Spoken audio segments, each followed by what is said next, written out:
won't take me in, won't take me no. The city harbors closed, won't give me no refuge, won't give me no. And even with the storm approaching, won't take me in, won't take me no. Kosinya uli,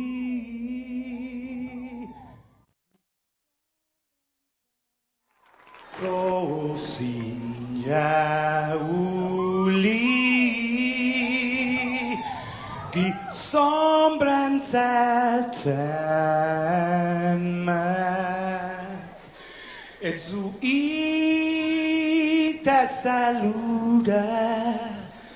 Antes de niga, Ratzals and Malakes frezas, durante todo em memu, a nogi distância, como cupo palo. Zangiman malak guafi ikonum nasugi airi prebatu la noci nai banderata gaigi pues Atten fanny bandera, kau esta pagua pumalapa,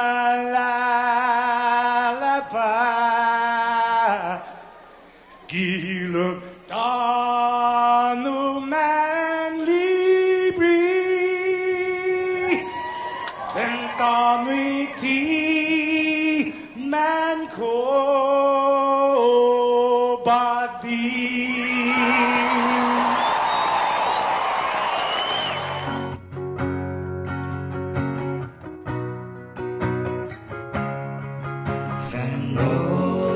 Chamoru Puritanota Kantai Matunonya Gitoru Iluga Paraiona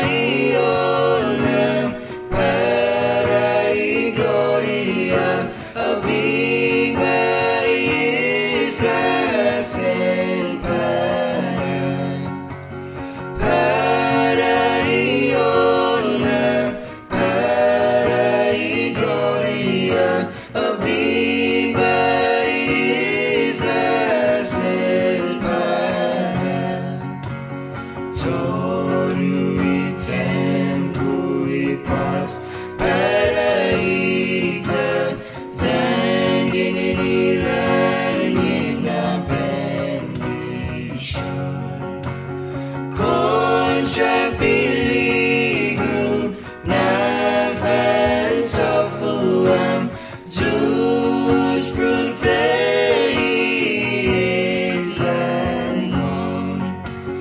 Contra perigo na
morning, Joe, sir. Morning, Jason. Hoo-yah! Good morning, Sabrina. Good morning. Good morning. That's my Al Pacino. All right, let's hear it again. Hoo-yah! Oh, yeah. I'll take a flamethrower to this place. Hoo-yah! Yep, that's Jason Solis, ladies and gentlemen, the one and only. Simon Sanchez High School, Drama Club, class of 1992. Thank you. Right on. Last day on the link for Jason. I know, gonna miss him. Yeah, I miss you. It's been good having you on here, Jay. Yeah, sometimes you just got to like move on and do other things, and an opportunity presented itself. Yep, So yep. Sometimes you got to Gotta move think. on and do other things for 2 weeks. yeah, so an opportunity meaning my couch. Right. So Jay's going on leave tomorrow, guys. I'm the last one. I'm the last of the Mohicans to take a vacation, and please don't cancel me for saying that. It was a figure of speech. Please, You won't. need it. You need it. And Yeah. well deserved. Well deserved. Yep. Yeah. So actually, I've got some projects planned because I can't just like sit on the couch for 2 straight weeks. So I actually plan to make a series of YouTube videos where I'm gonna teach kids how to play 80s style heavy metal guitar. So I used to teach music, so I really miss that. So I'm gonna have fun doing that. Wow. And as luck would have it, I just tweeted about 20 minutes ago. Like apparently, when it rains, it pours. Because 3 of my friends, all of whom are female, and Yeah. all of whom are doctoral degree wow. candidates, Yeah. they've all asked me to proofread and critique their dissertation. So like I've got a lot of reading to do. Wow. These are big documents. Do they know that they've all asked you to proofread their doctoral papers? They don't know anything about They don't know each other? they know each other. They just don't know they've all asked me. And of course I do it because Awkward. Careful with that, Jay. Sounds like a whew. yeah, and of course because I'm free labor. So Do they live off island? one does. Right on. Do their husbands know? I'm pretty sure. You're All trying right, to start some stuff. huh? Not- I ain't starting anything. It's already been started. What time is it? It's only See, well, it 6:19. seems like your Denensi isn't the only thing that you got spicy going on. It's man. 6:19. Hey, it's Tuesday, May 18th, 2021. Welcome to the link. So, yeah, we're going to Oh, get gee, why don't I just cancel my vacation? I'm so willing to stay here now. How can I ever leave you guys? with feeling, Jay, with feeling. Yeah. This guy cannot be replaced, so we're going to bring in someone else to play left field throughout the couple weeks. We'll get Andy to come in, maybe, do some stuff. Yeah, why right? not? Why He not? doesn't know yet. He doesn't. Yeah, hey, good morning, Andy. Well, he was- made an appearance yesterday with Yeah, that he did. WhatsApp comment. Yeah. He disowned Jason as a member of the white fam. Yeah. The Caucasoidian He did the crew. Caucasoidians. Apparently, your blood quantum was a few. Yeah. Hey, it's 6:20. Excuse me if I'm not from New Hampshire, Mr. Wheeler, All right. Here's who's coming I up. don't like the Patriots. I'm sorry. They're not my favorite team. Sue me. All right. Anything else? No, that was How it. do you feel about Hot Pockets? You even dare ask? Okay. Sir, I loaded up on Hot Pockets for the next 2 weeks. I have got a stash of Hot Pockets on Hungry Man dinners, Pizza rolls. pizza rolls. I've got like the chunky soup. And see, I'm actually planning on doing some cooking too. I want to make like Cooking with all that? With That's not Hungry Man. cooking. no, I want to make like Creole and Chamorro fusion dishes, capture the flavors and the essence of like the Cajun style of cooking with traditional Antigua Chamorro. I'm gonna make jambalaya. All right. He's been waiting a while to do that joke. That sounded so much better in my head It is, before it actually. brububs. I'm gonna blame the mask. Like the mask, really Right. filtered out the comedic effect. So I'm gonna go over here. Yep. So that's Jason, everybody. One more day of him. Cherish it. Hey, you don't know what you got till it's gone. It's gonna So be a hell of a lot less quiet around here for the next 2 weeks. who's coming up? We got Bernie Guinness of DOA coming on, and I think we actually got the money for the ERA, and they're probably doing a new round or something. Well, they were in phase 2, right? Yeah, they were. Mhm. That's it. Thanks. They're in phase 2, is what it was. Thank you, Joe, sir. I didn't know. How was Well, it though? It's pretty good, right? Sorry. Speaking of which, before I we was really they get got rolling, money. before we really get rolling, can we not bury the lead? And Joe sir, where's your camera? Right there. Okay, we need to show Joe sir's mask. That is like next level stuff. Look at where's he's got like the rebreathers on Yeah. the side. You look like Bane from Batman. That's for the variants, right? Where Yep. did you get that? You got it from Gotham City. There. Go ahead, Jason. No, But you got to do your Go Bane. ahead. Come on, you know Come you want to. on. Joseph, that's a very nice mask. You must have got that in the Digital store. Boy, this guy. Oh man, do it again. Not being able to hear Bree laugh, whether it's at me or with me, for the next 2 weeks is going to be very. You had very to be hard. there. Go watch Bane. It's so much promise, and then the minute he talked, you're like, "What the hell?" You say that knowing we're probably going to talk to each other every day. Yeah. Yep. Yeah. So Bernie's coming on, and then we're going to the NMI. Kevin Bautista, the CNMI governor's office. They got paid. They did. What did we do wrong? Did we get our money yet? Well, when we checked yesterday, no. Let me message Crystal, see if we got it. Nah, we should have gotten the money before the CNMI because it's Democrat. Okay, and let me give you guys like a little President Biden is Democrat. Governor Lou is Democrat. Let me give you guys some like what we call in the biz the BTS Mr. view. Ben, you can message Mr. Ben. Oh yeah. The behind the scenes view, right? So basically Nestor was like on top of this American recovery plan story, and it was the top story obviously like in our newscast. And so in the little Windows program that we use to like put our show together and everything, like we have these items, and ARP, right? That story sat blank for like most of the afternoon because Nestor kept trying and calling and trying to like reach out to every contact he had to figure out, you know, has the money, I mean, obviously the money's been approved, but have we gotten the money? Has it been wire transferred? Has, you know, what's the status with that? And then, you know, we found out that the CNMI has officially gotten their funding, but not as of yet for us. Right. Yep. And once again, CNMI. Go on, we got our money. Wouldn't that be funny if when Kevin Bautista comes in and everything, like he's smoking a cigar like with 100 or something, like just like, Burning $100 bill. it's like, hey guys, making it rain over here in the NMI. Right. Yep. So we'll find out. We're gonna get the money sooner or later, guys. It's not like they're not gonna give us the money. They just gave it to the NMI first. Maybe they're doing it alphabetical. Commonwealth of the Northern Mariana Islands. I don't know. They did it collectively because Yeah. So he's coming because on. technically, Rhoda, Saipan, and Tinian would still all be like after Guam. So Well, if they did it collectively, they get it. They got it. yeah, so CNMI. Oh man. Then we're getting the SHPO, Patrick Lujan, of the he is the State Historic Preservation Officer. There's just a lot of stuff going on with the firing range and the burials that they've discovered recently, Bree. I'm not 100% sure what's going on, but I remember there was a release that came out on Friday that I believe there was a burial site that was unearthed at Andy South, and it was the first time something like that was discovered. They'd found bone fragments, I believe, in the past, but this is the first time of, I guess, this magnitude.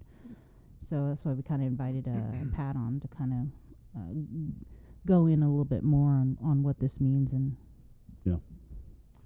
So he's coming on. Then Mental Health Awareness Month continues here on the link as we're getting from Guam Behavioral Health and Wellness, Christiana Whitman, Project Focus on Life, and Sarah Harrell, who's part of the Partnerships for Life. And just to give you a little background on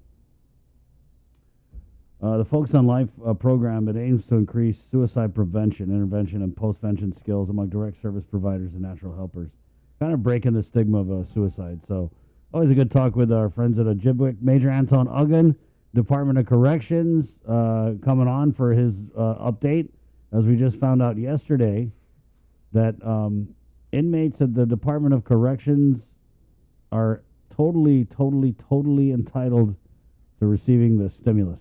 And it's fun. It's interesting how Daphne Shimizu was. You know, we had her as our first guest, and she kind of like let off with that. All the other guests that we had yesterday on the link, who heard about that or like watching everything, they came. You know, Dr. Michael was like, "Hey guys, I heard that earlier interview. Inmates get paid? Yeah.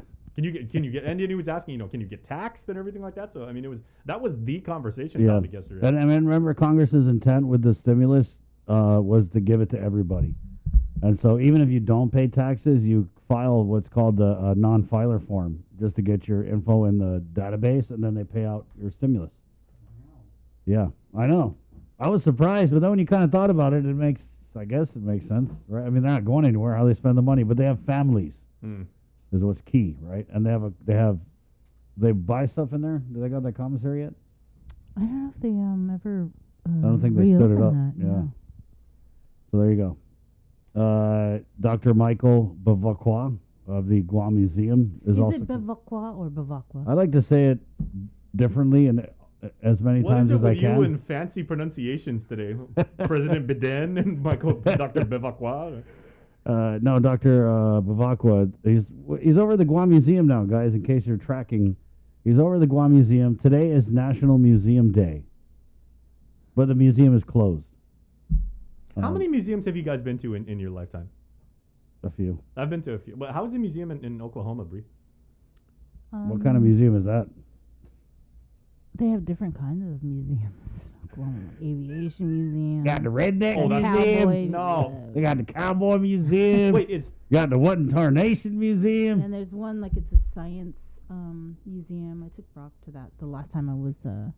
Oh wow. They probably got a flat Earth few museum. years ago. the aviation museum would be super cool. When we were living in Connecticut, we went to the there's a really really good museum of natural history in Hartford, in the capital, and I was like a 10-year-old kid, but I was standing next to like a stuffed like a taxidermist, obviously, like, you know, did his thing, but a dodo bird. Those things are scary. But I love museums and everything. I can't wait for Doc to come out. And our museum is phenomenal. Yeah, but it's closed. Yeah. So Doc is going to come on and talk about. They got a new exhibit when they do open, and they are aiming to open in June. They're going to have a new exhibit. So he's going to come on and share some of that with us. You know what I regret? Never going to the Guam Museum when it was in the Micronesia Mall. And as often as I would go to the mall, I never went in there. I really wish I had. Right on. Well, It's really small. Hmm. Right? We're talking about the one at the mall? I was Yeah. Tony Palomo. yeah. Was alive. And actually, if we can, like, give a shout out to another museum. Well, there's the T. Stell Newman Center down in Sumai, which, you know, like the park service runs. You know, like our friend Kina, she's one of the rangers and everything, and that is fantastic with Guam history. And also, you know, over in Adelup, the War Museum that our friend John Gerber set up. But that is a really, really good time, you guys. Take your kids there when it's safe to do so and everything like that. You can learn a lot about Guam history. And of course, right across the street, Chris, is that famous. Is it like a metal shop or like the one with like the dinosaur head coming out of like in Maina? Yep, the Toland's place. I did a prank call there that long ago. The lady was rocket launcher.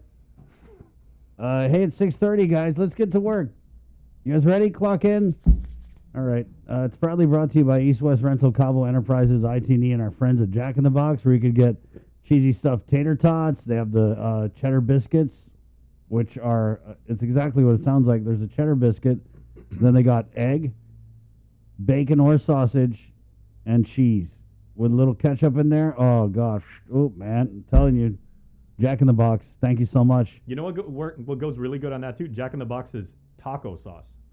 If you use it like on their cheddar biscuits. Wow. That's a really good combination. I mean, yeah, Bree's like kind of giving me like the weird, like she looks like the Rock right now with like the eyebrows and You everything. can get the taco sauce in the morning, too, guys. good. Yeah, it's good. Go crazy. Get the taco sauce in the morning. You know, you only live once.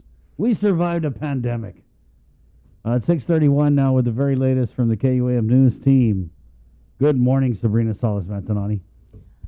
Off today, here's what's making island news. Investigations are ongoing into a shooting incident that occurred at Turtle Cove in Jotnya over the weekend. On Saturday, Guam Police Department officers responded to the scene.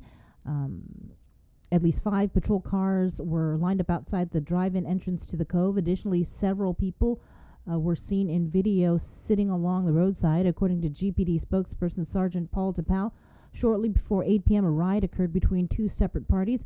As a result, 5 individuals sustained injuries and were transported to GMH.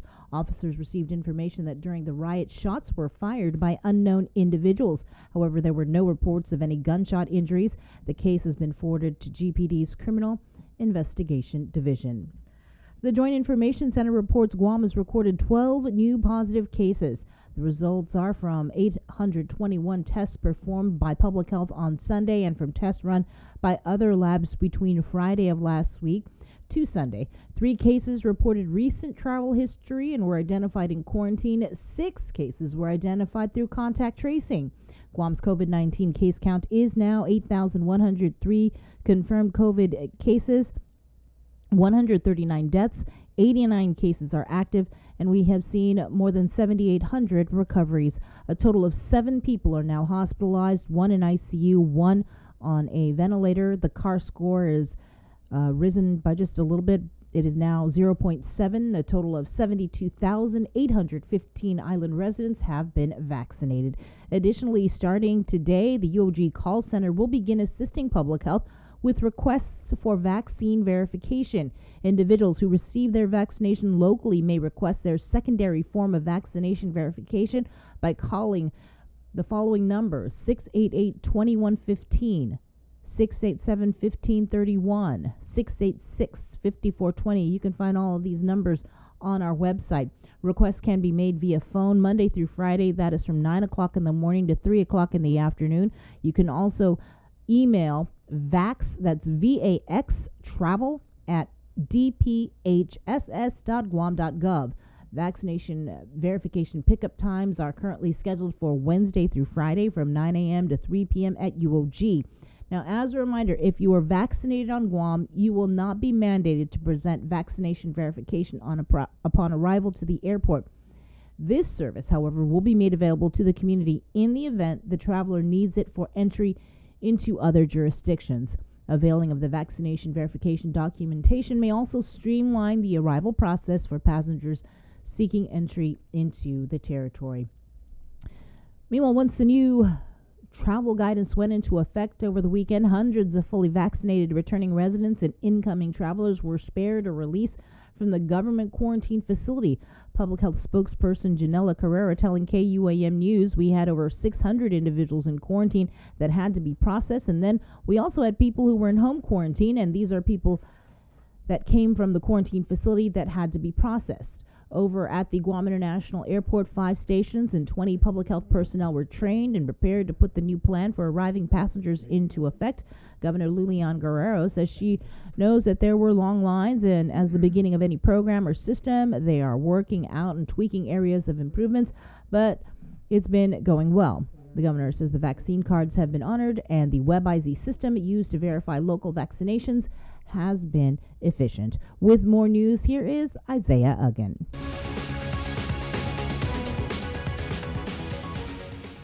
Hafa good morning, everyone. Guahusi Isaiah Uggan with your headlines here on the link.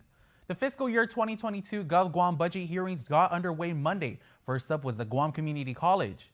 GCC is requesting an adjusted budget of $20,833,000, but of growing concern is the drop in student enrollment over the past 3 years, even prior to the pandemic. President Mary Okada. In fall 2018, we had 2,078 students. 2019 was 1,979 students, and 2020, 1,796 students. This past spring, our enrollment dropped to 1,564. Separately, she says the school has managed to cut costs and increase efficiencies through increased use of technology. Despite the effects of COVID-19 pandemic, we recognized and seized the opportunity to reconsider some of our business practices. We expanded our efforts to digitize our processes, including online requisitions and applications for enrollment, electronic timesheets, direct deposits for students, and others. Dr. Okada also briefed senators on several $1 million in CARES Act and other federal assistance the college received to improve student facilities. Those incarcerated or family members with a loved one incarcerated, listen up. Did you know inmates are eligible to receive economic impact payments or stimulus checks? About 7 months ago, a federal judge in California made the ruling in a class action lawsuit that the IRS cannot deny a payment to someone who is incarcerated if they meet the criteria. Inmates can apply, do qualify for a stimulus check.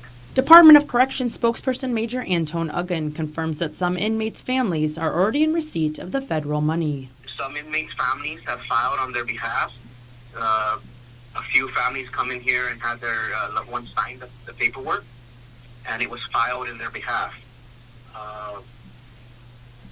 And so those that filed, obviously their family they would receive a $1,400 or could receive a $1,400 stimulus check. This payment didn't come without major litigation.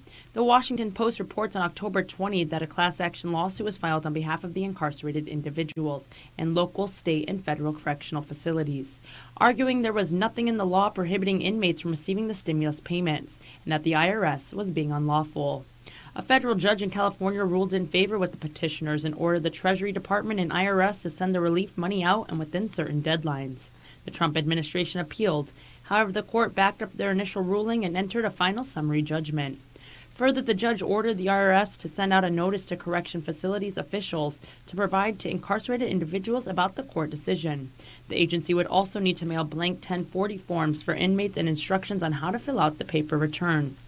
Uggan tells KUAM that he is unaware of ever receiving said notice.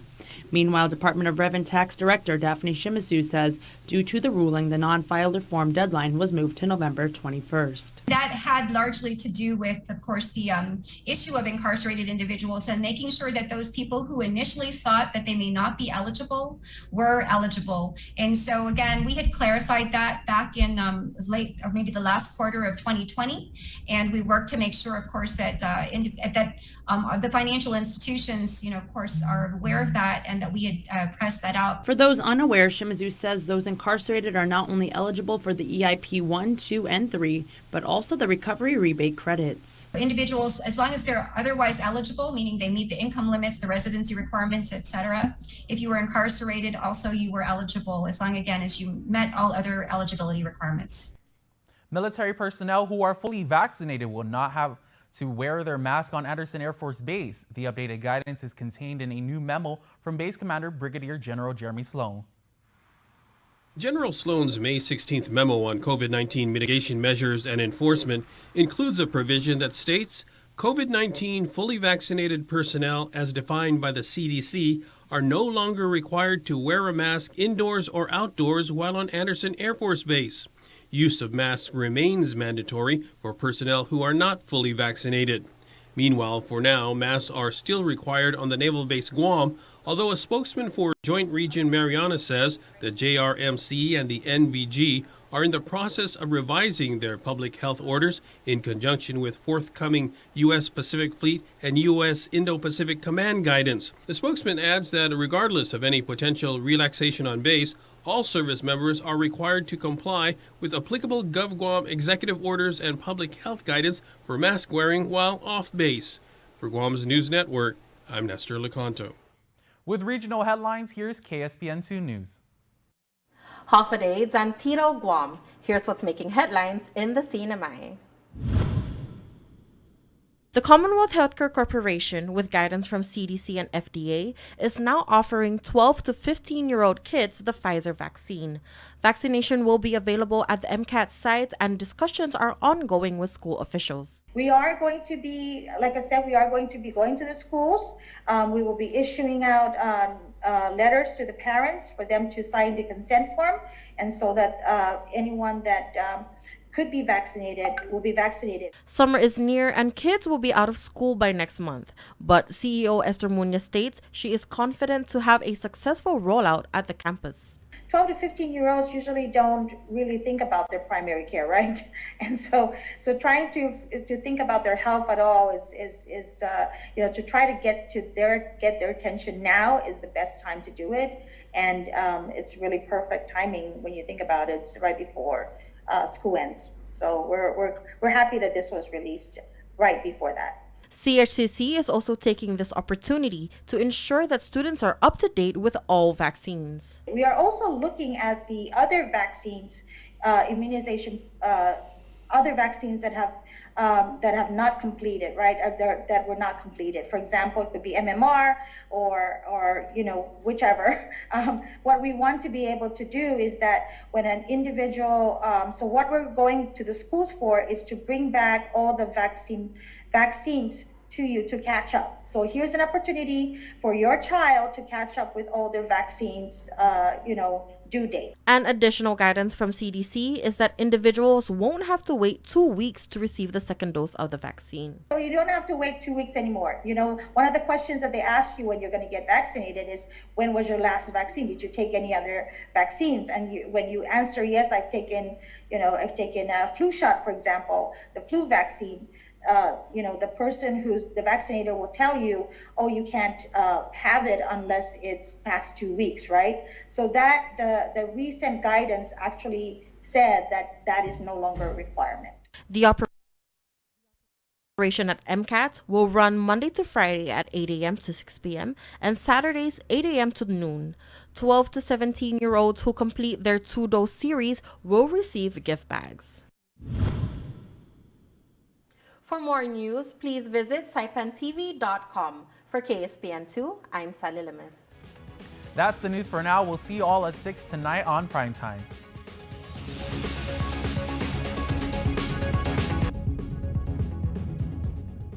In other news, almost 24 people have finished construction training from the Guam Community College's program.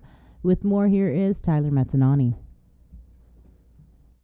They weren't wearing graduate gowns, but jumpsuits. 21 graduates gathered at the Guam Community College for their construction boot camp completion ceremony. Sponsored and led by Black Construction, the 4-month-long program offers participants the opportunity to learn the tools needed in order to become certified construction workers. Black Construction Senior Vice President and General Manager Leonard Ka'ai expressed how he saw enthusiasm amongst the class and hopes that will carry on throughout their career. I always tell people that construction's a tough business. And you gotta stay with it. You gotta have a passion for it, and if they stay with it, they'll have a career, and that's what's important.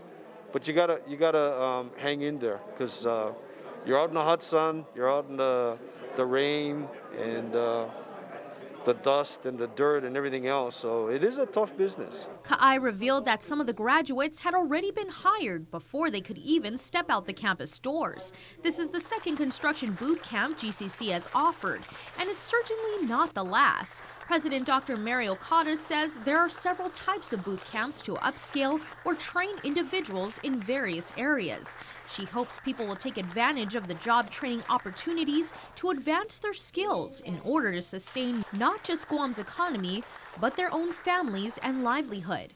Her biggest advice for anyone thinking of availing to future trainings: don't wait. If you are currently on unemployment, now's the time to get the training. You don't want to be caught on that funding cliff, and you want to be able to stabilize yourself for continuity, not just for your work, but for your family. The training comes full circle. As Governor Lou Leon Guerrero explains, it's a way for our people to get into career occupations, and it's an opportunity for us to better grow our economy. As you know, construction is one of the major leading industries here in our economy, and I know that there's been a lot of projects that have been delayed or forestalled because of workforce.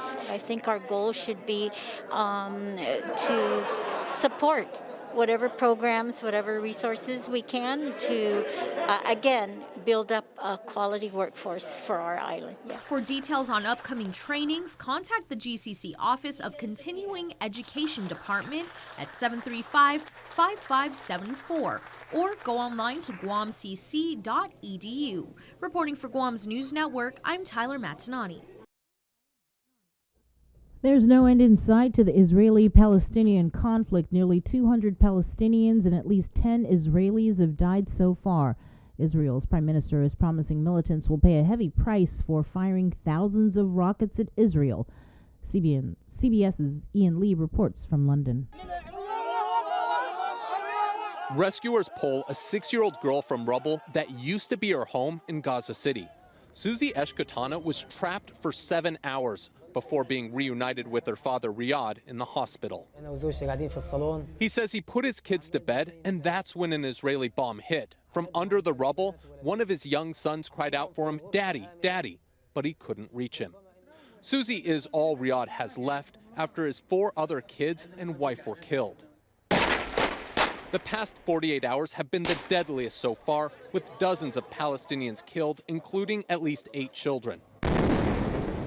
Israeli warplanes unleashed dozens of airstrikes this morning, including one allegedly killing an Islamic Jihad commander.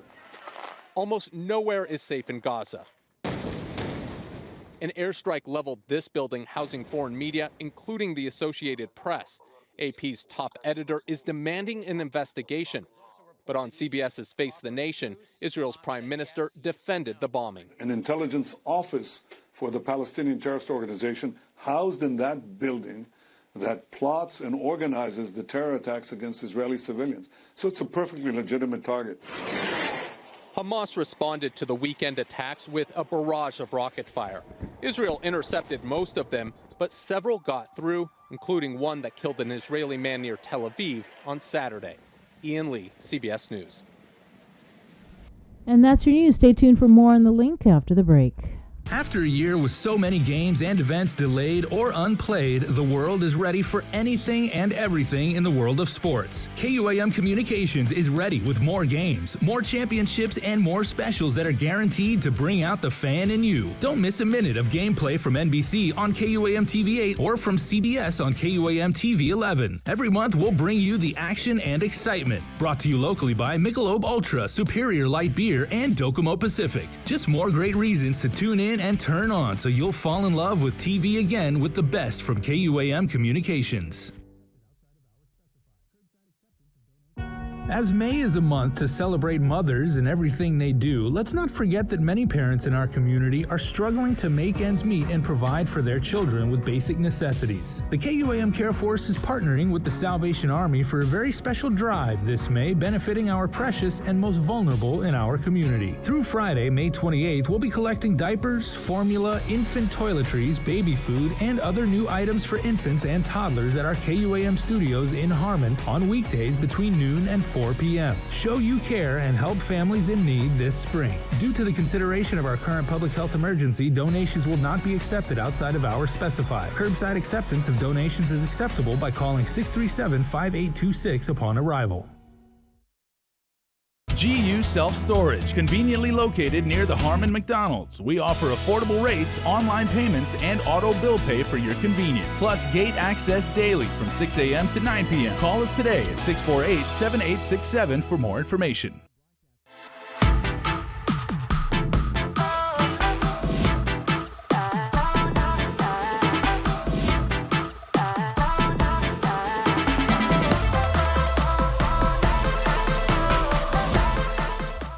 Get the job done the right way by getting the right stuff at East West Rental Center. With years of experience helping builders, we definitely got what you need. Call 646-1463 or visit us in Upper Tumon. Open Monday to Saturday from 7 a.m. to 5 p.m. and on Sundays from 8 a.m. to 5 p.m.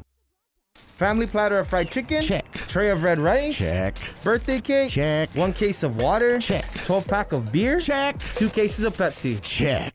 When you have a long checklist but are short on time, we got you. Get it delivered by us. Order on the app or website at uno-go.com. Guam on demand. Shoot, I forgot the paper product. Oh wait, UnoGo has that too.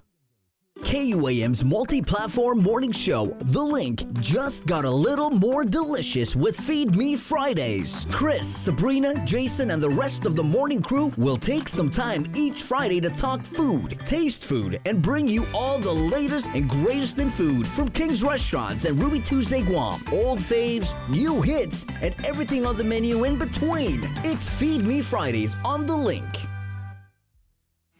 The relationship between Guam and Manila, Philippines is undeniable as we share similar cultural traditions, history, and heritage, with generations of Filipinos calling Guam home. KUAM presents a monthly look at the capital city featuring in-depth and engaging interviews on everything from medical tourism to new business and government leaders. Veteran newscaster Nestor Lecanto delivers Beyond Our Borders. This special program is brought to you by the Bank of Guam and KFC.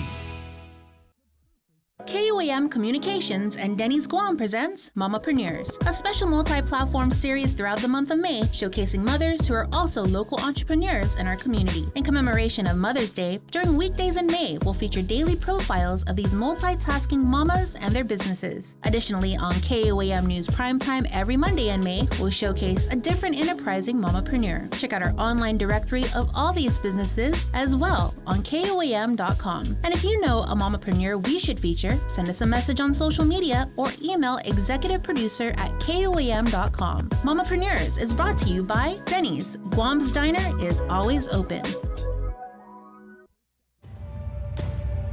Listen, watch, and learn from the daily Chamorro News updates from KUAM News. Catch them on The Link during the 8 o'clock hour, streaming online on Isla Radio, or on the KUAM News YouTube channel for your convenience. Tune in and stay informed, all while preserving our precious culture through the daily use of our native Chamorro language. Chamorro News updates are brought to you by your familia at First Hawaiian Bank. Everybody, roads not exactly wet, not exactly dry, so please, if you are making your way around our island's thoroughfares, as the cool kids say, please take extra special caution because it looks like it's starting to get kind of busy out there as people make their way to work. If you are from the Tri-Village area of Tatuha, for all my friends and family in Tamuning, Tuman, and Harmon, Mayor Louise Rivera is reminding everybody that food commodities distribution will be today from 2 p.m. to 4 p.m. at the Tamuning Community and Senior Center. It's drive-through, and they will be distributing chilled milk, cheese, butter, meat, fruits, and vegetables. If you need anything about this, please call the Tamuning Mayor's Office. All right, 6:53. Let's head into the KUAM News Zoom room and get this show started. From the Department of Administration, Deputy Bernie Guinness joins us with an update on the rental assistance program. Good morning, Bernie. Good morning, half day. So, how's it?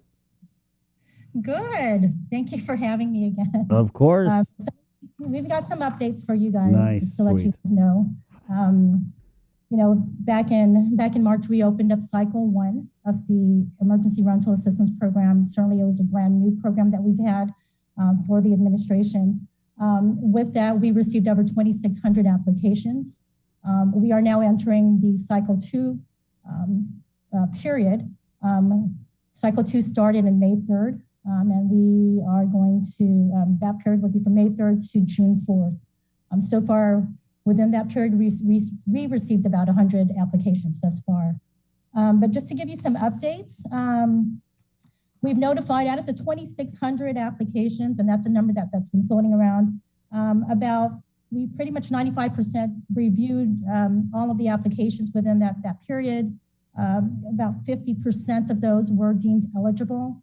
They were notified. We are waiting for some disbursements have been made already. Fortunately, we already made some disbursements of funds to a couple of batches of individuals. But along with that, there is a queue of maybe another 500 or more individuals that we're still waiting for subsequent documents or to do some reviews on phase 2. As far as ineligibility, we've got about 35% out of the 2,600 was deemed ineligible. What were some of the factors that led to them being deemed ineligible? Keep in mind, remember, there's the 3 criteria that has to be met. Percentages wise, as far as number 1, the first criteria, which was that they have to be experience some kind of household loss of income based on COVID. That was about 30%. And then the second criteria, which was experiencing homelessness or instability, give or take, that was about another 36%. And then the income level, to meet that median income level, that was less than 10%. And then the remaining percentages was a combination of maybe 1 or 2, or the income or the instability. But again, really what we see that is the factor is that a lot of these folks may or not be experiencing the instability or homelessness, which is they're not in arrears, or they're, when we actually when they're deemed pre-eligible, we also find out that, and when we contact with them, they've already paid their bills, or they're no longer, they're no longer in arrears. So that kind of boots them out of the program. But we do notify them, and we do let them know that if that's the case, and in the future, if they are going to experience, or if they are experiencing any of the criterias, to just reapply or just let us know, and then we'll use the same case number, and then we'll take a look again based on what their current situation is. Bernie, what if there was a situation where a person was behind on their rent during the, like the surge, just for example, during the surge period, but was somehow able to borrow money from wherever to pay off those arrears? Yeah. Are they eligible, or does it have to be outstanding arrears as of now?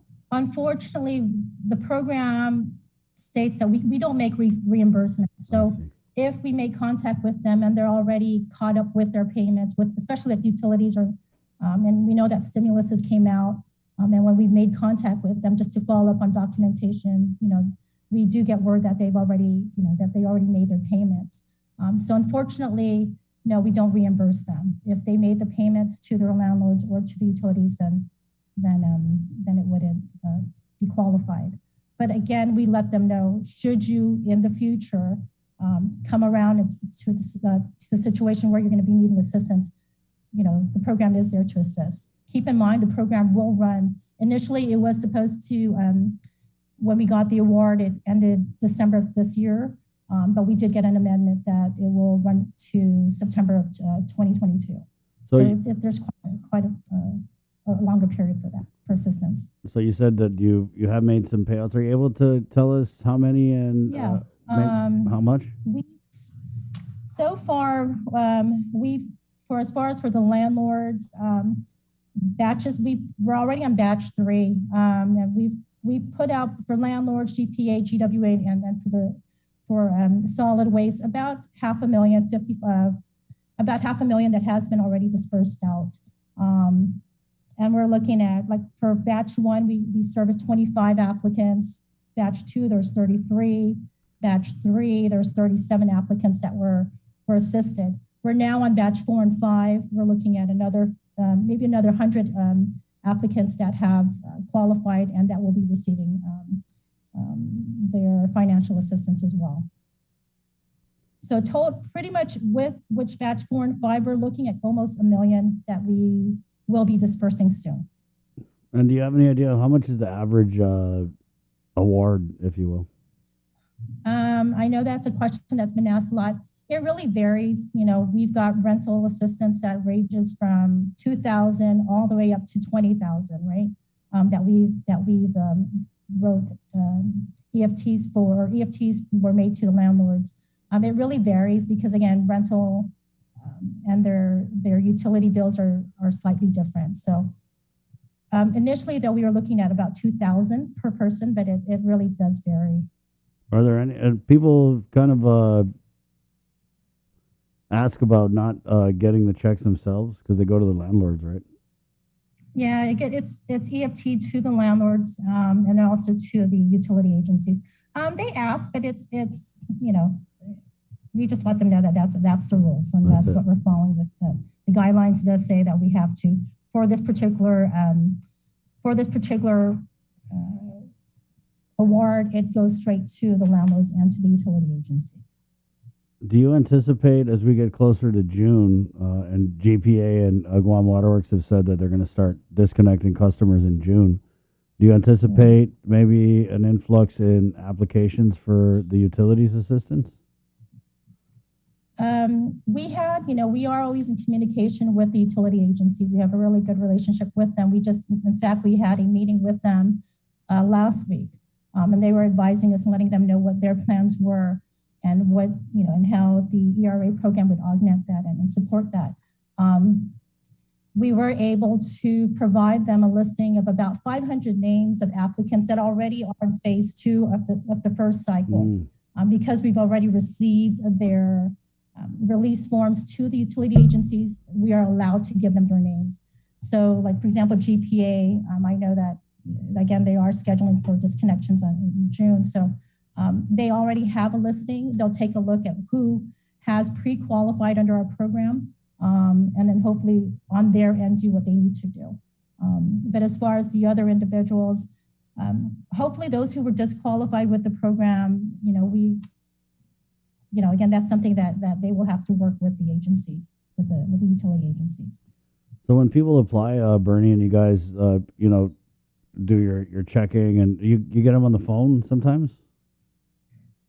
With the applicants? Oh, we do every which way that we can. I mean, certainly we have 2 email addresses that they've been sending all their questions and information and supporting documents. And that has been flooded with a lot of emails. But we also do make phone calls, and certainly right now we've only have 2 lines that was in our office lines for the public to call us in, but we do make phone calls to the applicants.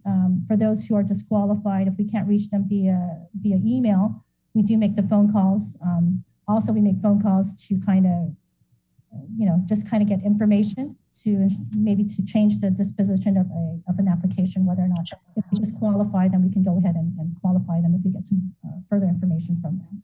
What do they say when your people get them on the phone? What's the tone? Is there desperation out there, Bernie? Certainly there is, and we understand, we recognize that, and our team, our ERA team, and also the accounting staff, and we recognize certainly there is a need, and so we will do any which way we can to notify them or try to assist them. If an individual that we find that is disqualified, we want them to reach out to us, and during the disqualification letters, it will say exactly what criteria they didn't meet. So if they call us, or they have a 20-day appeal process as well, and then if they can let us know, hey, look, you disqualified me based on I didn't meet the homelessness, or I didn't, I'm not affected by COVID, but if their current situation now is, then certainly we can reverse that. But yes, we do. We do recognize that there is a need, and the individuals out there are really seeking for assistance, and that's really what the program is for, and we're here to help them. Right on, Bernie. So application period still open. How do people get a hold of you guys? So we're on like I said, we are now on cycle 2. The cycle 2 period we started from May 3rd. We're going to keep it all the way running until June 4th, and then hopefully we'll do aggressive. We're trying to do more aggressive media campaigns to let the individuals, because we've only received 100 so far for cycle 2. But again, for the public to, if you are needing the assistance and you feel that you meet the 3 qualifications or 3 criteria, certainly come on in, turn in your application. You can download it down on the DOA website, or pick up a hard copy application at our main office here at ITC, Suite 219, the 2nd floor. Or give us a call at 638-4518 or 4519, and just see if you qualify. And then if not, you just turn in the application, and we've got staff that can assist them. All right, Bernie, thank you for getting up early. Wow, I know you're already at the office. Sorry, huh? I know. I know when you put 6:45, I was like, oh, okay. Yeah. But no, I mean, we're here to help. She's like, oh, okay. And so we want to. We want to ensure that the community and the public knows about the program. Yeah. And certainly there are funds out there. And if you are experiencing any of the 3 criteria, please apply. We have the staff that's ready and willing to assist however we can. Thank you, Bernie. Hey, Brightside, at least you get to get off early because you started early this morning. You tell Ed I don't Byrne. think that works that way. You tell him, say, I was on the Lincoln when you were still sleeping. All right. Okay, thanks, Bernie. Okay, thank you. You guys have a good morning. You too. 705 or KUAM FM. I got in Guam. Quick break, and we're back with a really interesting interview from an individual who is seeking a legal gender change without the gender reassignment surgery. Now, the Guam law currently says that you can't change your gender legally unless you've had the surgery. Is that right? Is it wrong? Do we need to go back and revisit the law? Well, this person seems to think so. So that's coming up here with Jason Solis At 7:06, this is the link. Good morning. After a year with so many games and events delayed or unplayed, the world is ready for anything and everything in the world of sports. KUAM Communications is ready with more games, more championships, and more specials that are guaranteed to bring out the fan in you. Don't miss a minute of gameplay from NBC on KUAM TV 8 or from CBS on KUAM TV 11. Every month, we'll bring you the action and excitement. Brought to you locally by Michelob Ultra, Superior Light Beer, and Docomo Pacific. Just more great reasons to tune in and turn on so you'll fall in love with TV again with the best from KUAM Communications.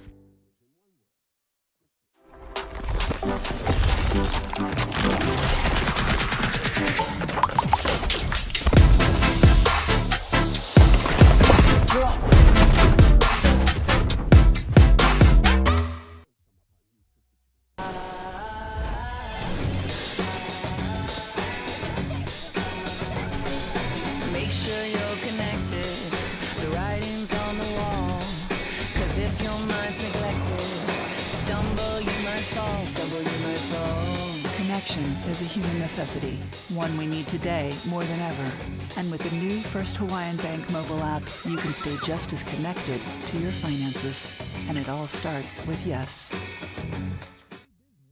The world of television is more exciting than ever. Don't miss a minute of special presentations from NBC on KUAM TV 8 or from CBS on KUAM TV 11. Every month, we'll bring you the fun and excitement of award shows and red carpet moments, special series presentations, and other great network programs. Brought to you locally by King's Restaurant, Ruby Tuesday Guam, Bud Light Seltzer, and Docomo Pacific, giving you more reasons to tune in and turn on. Fall in love with TV again with the best from KUAM Communications.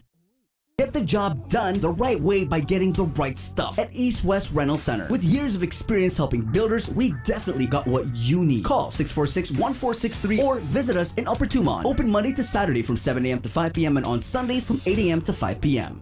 GU Self-Storage, conveniently located near the Harmon McDonald's. We offer affordable rates, online payments, and auto bill pay for your convenience. Plus gate access daily from 6 a.m. to 9 p.m. Call us today at 648-7867 for more information.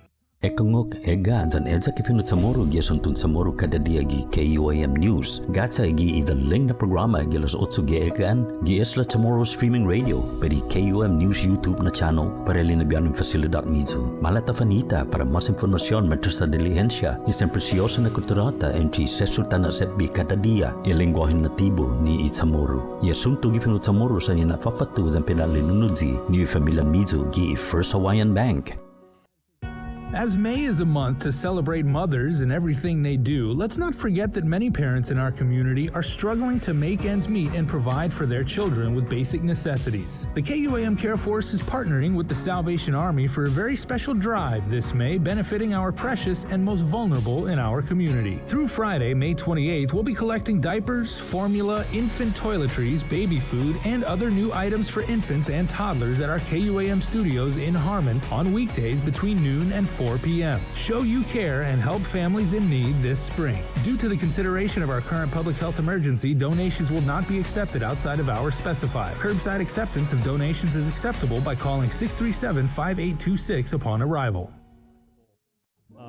Story right now, and I say that, both in terms of the impact it's definitely going to have on you, because, friends, Pride Month is right around the corner, and, like on Guam, we celebrate our LGBTQ brothers and sisters, and they're part of our island familia, and one of those members right now is Sunny Salas. I was talking to Sunny during the commercial break. We're actually quite closely related. So Sunny, it's always a good time to catch up with like relatives of mine. I wish we were doing this under more maybe positive auspices, but like what you're doing right now is you're probably going to be a trailblazer, I guess. And we'll tell people exactly why. So you are actually seeking to have your name and gender legally recognized.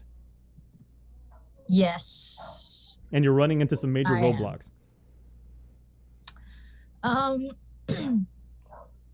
Yes, I've been wanting to change my name from, Trudy to Sunny, and my gender from female to male, because that is what I identify as. And I was doing research research before I went in and did the whole thing, because I didn't want to go in, and be turned away or anything. So I did quite a bit of research, and I found out that with Guam, along with other states, in America, it's really hard to do so. I mean, in Colorado, you fill out a form and that's it. You can change your gender. But in other states, you have to do the full transition. And for a lot of people, it's just not necessary for them, because they feel that, they are male, they are female already, without the transition. So the argument tends to, correct me if I'm wrong, Sonny, but as a trans male, you're saying you're running into some legal roadblocks right now that are basically saying, like, the system is basically saying you won't be recognized as male until you actually go through the gender reassignment surgery. So it's like state of mind versus biology at this point, right? Yes. I'm sorry, can you hear the dogs? Oh yeah, no, that's totally cool. Bring the dogs on as part of the show. Like I said, it's a family show and everything. And but have you reached out to, or let me backtrack. Which agencies or which is it certain government groups and everything like that have told you that you won't be able to identify as male? Is this an official, like, government documents and things like that? Like, how did you actually find out that there was, like, a little bit of friction with this? Well, I found out because I go to I have a psychiatrist. Mm-hmm. So I asked him about it, and he said there's no way you can transition here on Guam because they don't have the stuff. You have to, like, in the military, yes, but not for just us people. Mm-hmm. And after that, I did a bit of research, and I found an updated it's kind of like a map of the states where you can and cannot legally change your identity unless you have the reassignment surgery. Mm-hmm. In Tennessee, it is not legal at all. Here, along with other states, you have to have the full reassignment surgery, and then in places like Colorado and California, you can change your gender identity just with, like, a form and stuff. Yeah. May I ask, Sunny? I hope you don't mind, but how old are you?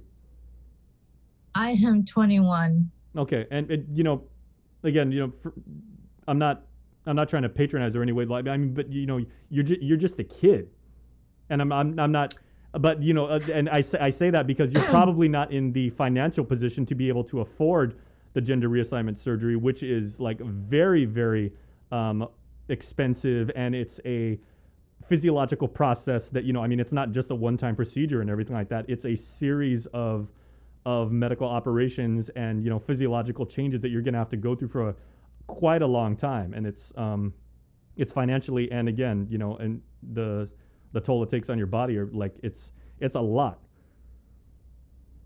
Yeah, that is that's very true. That's why I don't agree with it, because children who identify as the opposite gender, I feel like they shouldn't have to go through all that mm-hmm. before they have a chance to really think about it. And as I understand it, because I know, like, I was corresponding with some family members of yours. When exactly did you come out? And can you tell me about, like, how it was to have that experience of being able to say, this is who I really believe I truly am, and this is how I would like to be identified, and then hopefully have the support of your family and friends, and then run into this thing that you've got now, people saying you can't be who you want to be. Wow.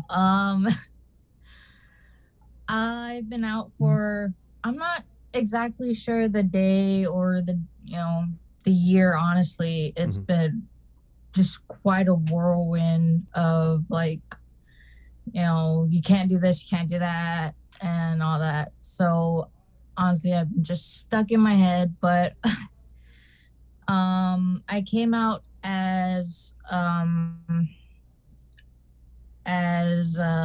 used the umbrella term gay at first Sure.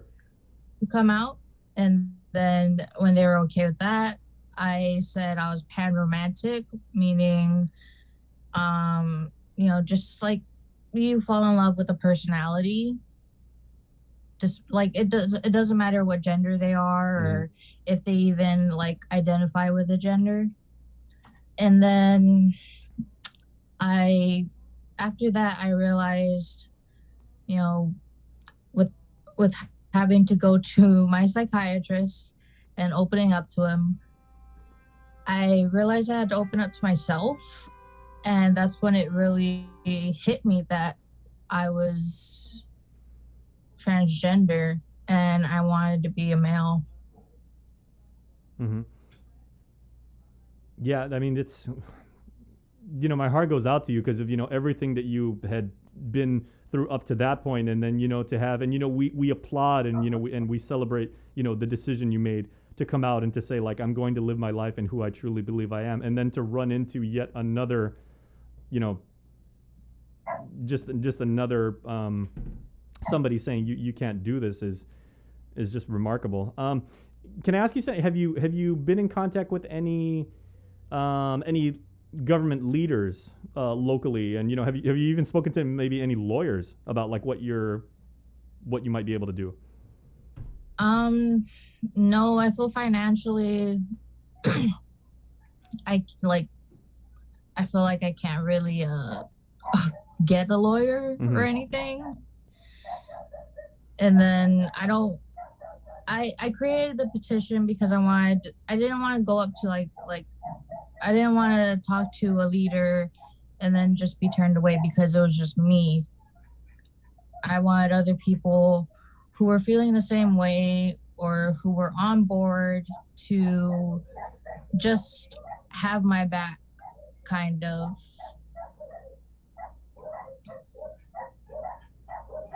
Yeah, exactly.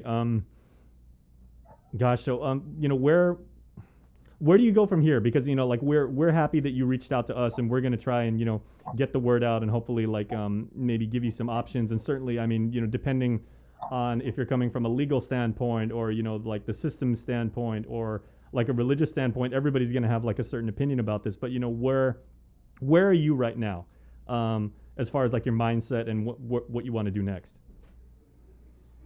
Honestly, coming out, it's been really hard. I mean, my family and my friends for the most part are very supportive, but I've been rejected like a few times and it hurts. Especially like when you hear someone you really admire say, I just can't call you Sunny because that's not your real name and that's not your real gender. It stings, but I'm just trying to be myself. And I hope they realize that.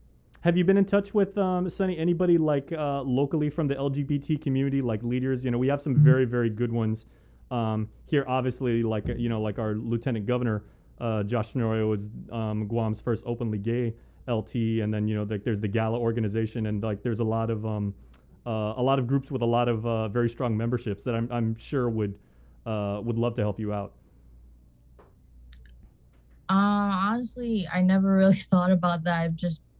I just did the petition because as soon as I saw that Guam was one of those states, I wanted to see how many people would actually want to change. Well, yeah, we'll definitely do what we can and get you in touch with some of these groups, because yeah, I mean, to go through what you've been through and everything like that. You shouldn't have to do this, and people telling you can't be who you believe what you are. Is there any final message that you'd like to give to people, or maybe there are other people that are in the same boat as you and everything, just about what you've learned through this ordeal?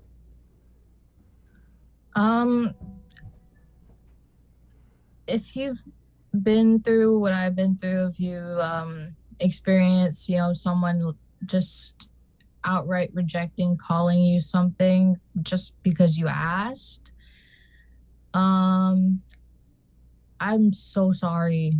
And I just want you to know that, there are other people out here who will love you the way that you are, and you're not alone. And, if anything, you can contact me. I'm totally fine with it. And we did put the change.org petition that you started in our comment stream. So hopefully members of the Link family that are watching this right now, you can go on in our comments and make sure and show your support for Sunny. And Sunny, like I was saying at the top of the interview, Pride Month is like literally right around the corner in just a couple weeks, and hopefully there will be some positive progress with this issue and everything like that, and hopefully you will be able to celebrate Pride Month in the way that you've always wanted to.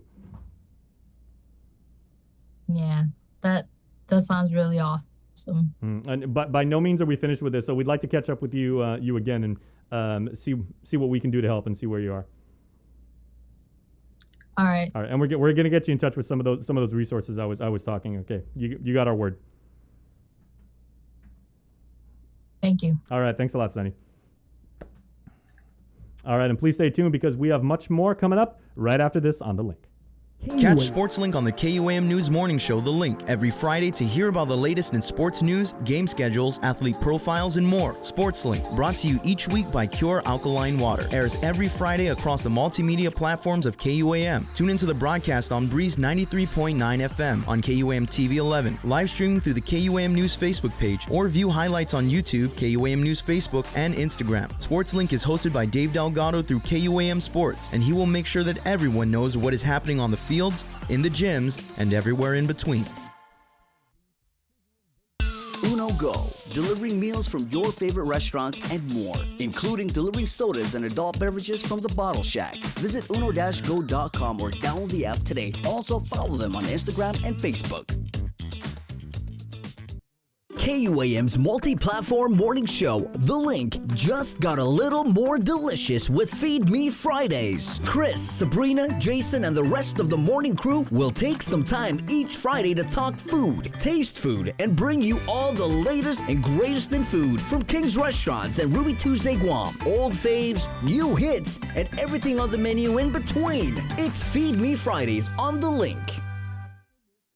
Help us celebrate the class of 2021. KUAM wants to help you celebrate this touchstone moment in the lives of your graduates. For the months of May and June, we will flood the social media pages of KUAM with photos and well wishes for the class of 2021 grads. Log on to KUAM.com to submit photos and brief messages or captions. Then look for your special grad on KUAM Instagram and the Facebook pages. From all of your friends here at KUAM, congratulations, seniors!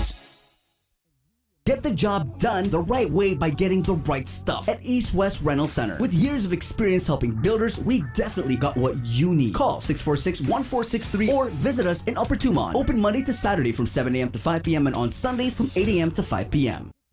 GU Self-Storage, conveniently located near the Harmon McDonald's. We offer affordable rates, online payments, and auto bill pay for your convenience. Plus gate access daily from 6 a.m. to 9 p.m. Call us today at 648-7867 for more information.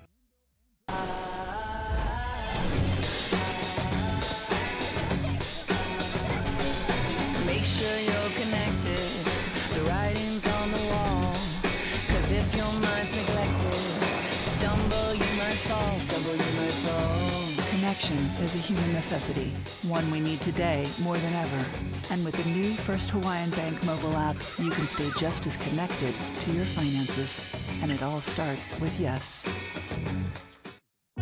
As May is a month to celebrate mothers and everything they do, let's not forget that many parents in our community are struggling to make ends meet and provide for their children with basic necessities. The KUAM Care Force is partnering with the Salvation Army for a very special drive this May, benefiting our precious and most vulnerable in our community. Through Friday, May 28th, we'll be collecting diapers, formula, infant toiletries, baby food, and other new items for infants and toddlers at our KUAM studios in Harmon on weekdays between noon and 4 p.m. Show you care and help families in need this spring. Due to the consideration of our current public health emergency, donations will not be accepted outside of hours specified. Curbside acceptance of donations is acceptable by calling 637-5826 upon arrival. Never leave me 'cause I'm not that easy, never turns out right. I'm trying to change your rules, you deserve something good in your life. We waited for far too long, so come get your blessings tonight, baby. Won't you come over, love, so I can show you love. I promise I've got enough to give you all that you need, baby. So many search to find love that's as good as mine. I don't wanna waste your time, so bring it on to me, baby. Ooh.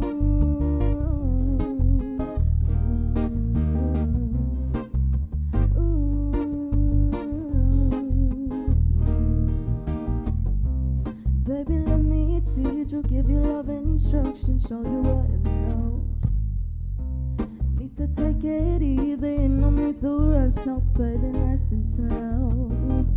All this love I can give to you, I expect there's a bit in return.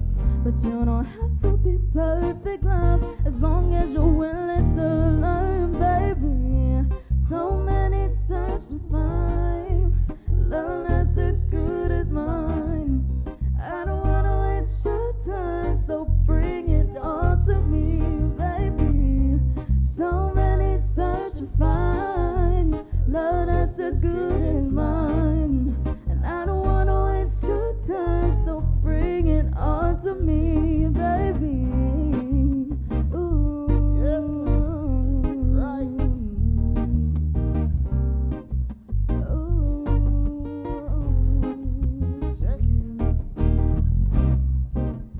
Turn down the lights, I'll give you all of my love tonight. Let's do what lovers do. Ooh, I'm ready for you.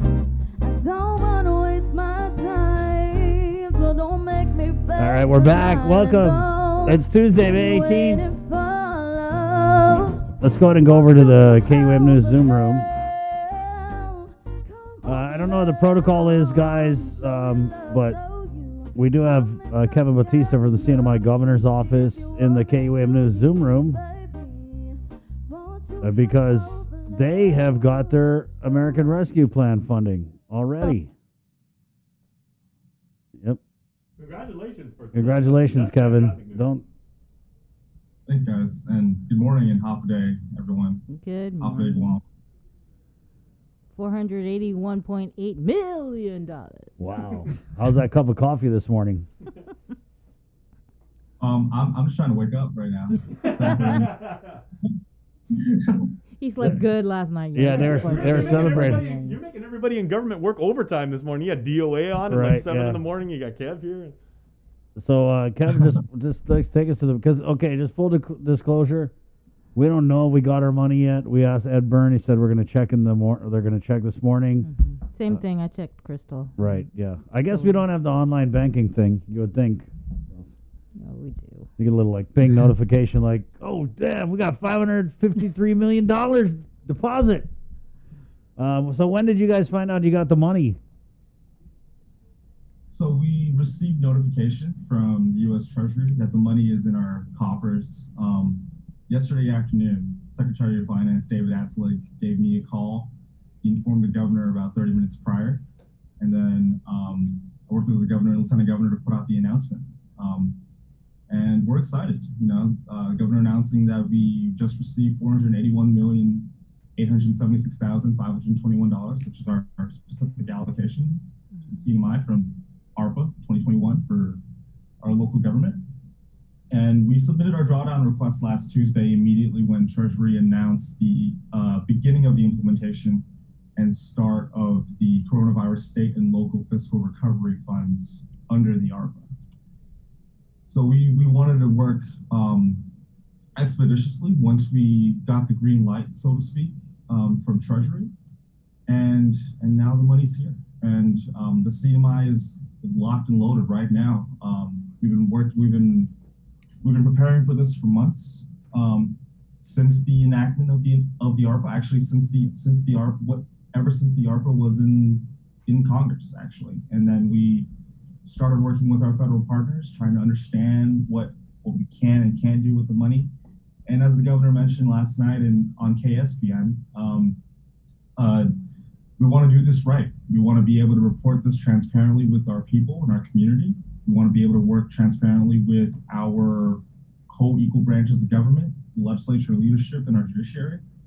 And we're keeping all of our departments and agencies locked in, making sure that we provide any sort of justification for the funding, and making sure that our projects and initiatives, especially funding that's going to be replenishing a lot of the lost revenue we've lost over the last several years, not just because of the pandemic, but because of the typhoon season in 2018.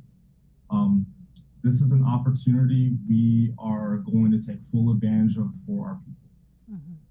You mentioned the drawdown request was submitted to the Treasury last week. Is that as a result of the guidance that was issued? Just wanted clarification on that. That is correct. Yeah. So Treasury announced the guidance, the fact sheet on May 10th. We submitted our plan or our drawdown request on May 11th, tomorrow Standard Time, local time, for the funding that was that's been allocated to the CNMI, which is based on our population and as well as being divvied up equally among the territories. Right. That drawdown request, was that a requirement, and what exactly is that? So the drawdown request is pretty much just a formal request for funding. It's different from a spending plan. So the spending plan itself it does need to include Treasury review and of course adherence to guidance as mandated by the U.S. Department of the Treasury. But we're going to be working closely as well with our local government branches and our agencies to also ensure that we identify our needs. We have a spending plan that is pretty much complete. The governor will be meeting with the legislature leadership this week to fully flesh this out, especially since the money is now here on island, here on Saipan. And we'll be locked and loaded, making sure that we can not only replenish government revenue, but also ensure that we keep people, our government employees, at 80 hours per pay period, and ensuring that our COVID-19 response remains successful and proactive, keeping our case count low, which is still under 200 cases as of May 18, 2021, and as well as having the ability to meet our other obligations. The governor and lieutenant governor have also made sure that we have the ability to also ensure the 100% payment of our retirees' pensions here in CNMI, which is a critical priority for the governor and the LT. And we're looking forward to expanding on this opportunity, which is not just going to be about replenishing the government, but also providing direct assistance to our people, which is also a critical component of our plan.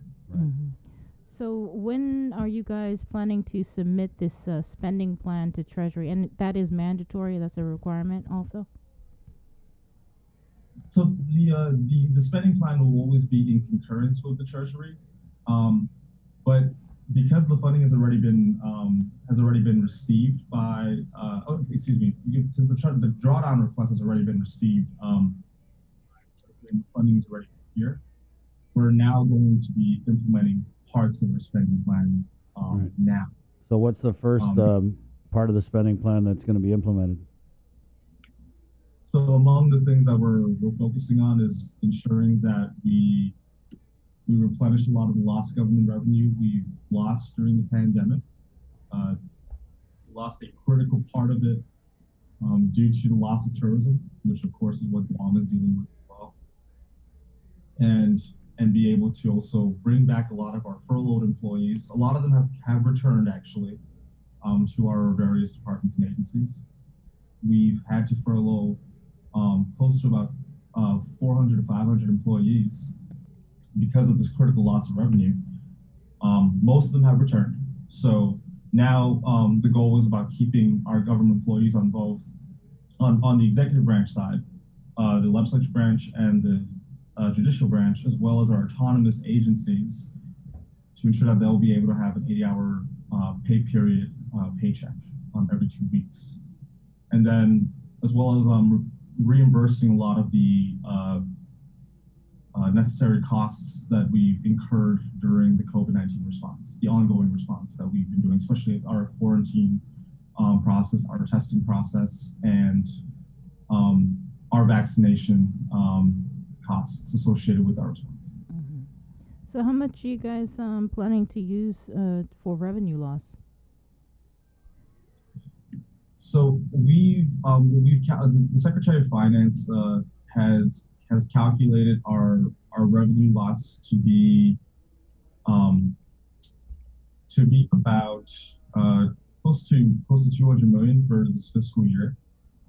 That was our 2019 number prior to the pandemic. So we've matched that up. We've brought budget levels. We've brought our spending plan to the budget level of 2019, where we were before the pandemic, and focusing on making sure that we can maximize both the government services that we provided before the pandemic, as well as government salaries, government employees returning back to work with the infusion of the fund. So that's almost half, right, of the ARP money. What's the other, I guess, big chunk of what this money is going to be used for?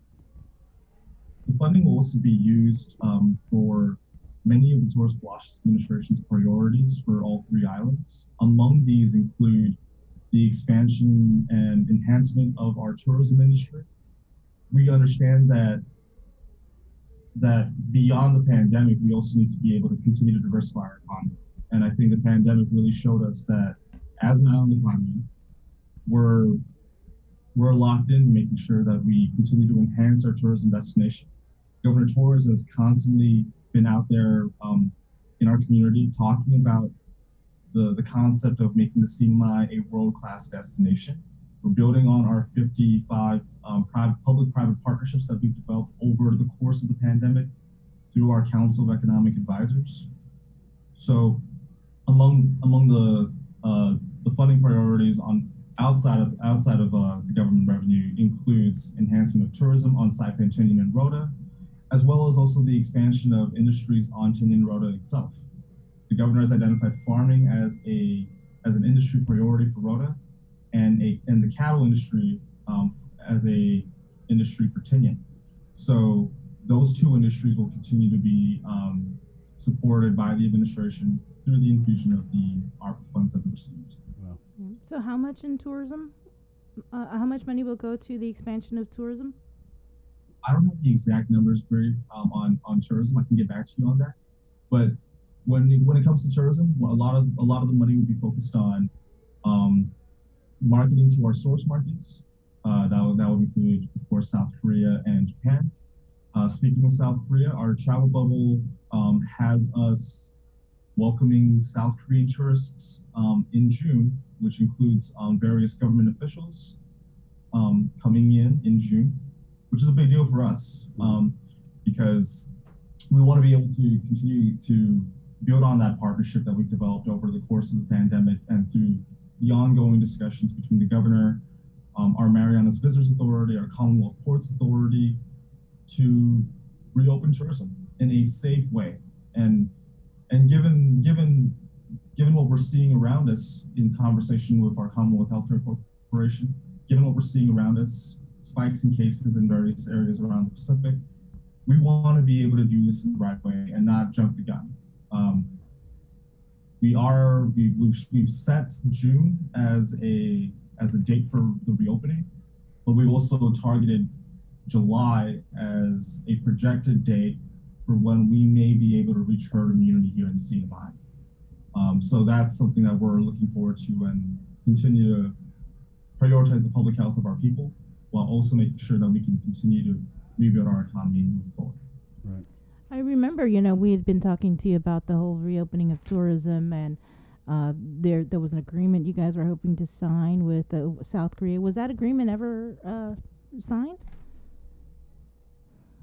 I wouldn't go so far as a formal agreement.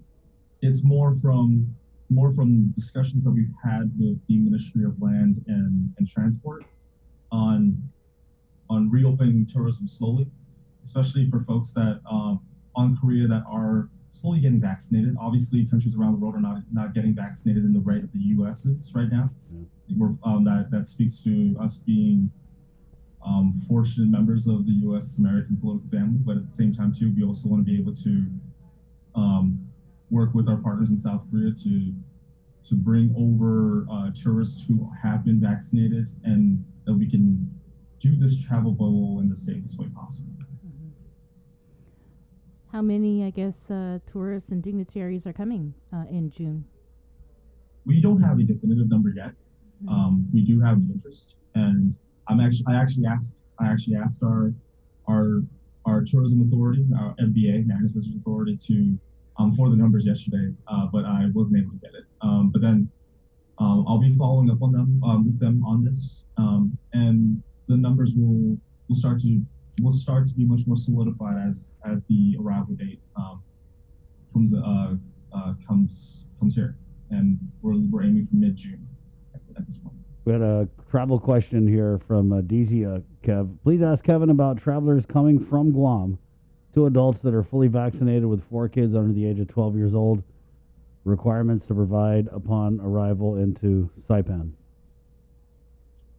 That's a great question. So, as you both know, we released a press release on Saturday announcing updated quarantine protocols for the CNMI, for folks who have been fully vaccinated, as well as comments from our public health officials about the new CDC guidance regarding masks. So now I'll get to that second part in a little bit. But then for our quarantine protocols, effective yesterday, May 17th, fully vaccinated travelers coming from level 1 jurisdictions under the CDC travel health notice list do not have to quarantine in any form after providing verifiable vaccination documentation from the respective health department or health provider.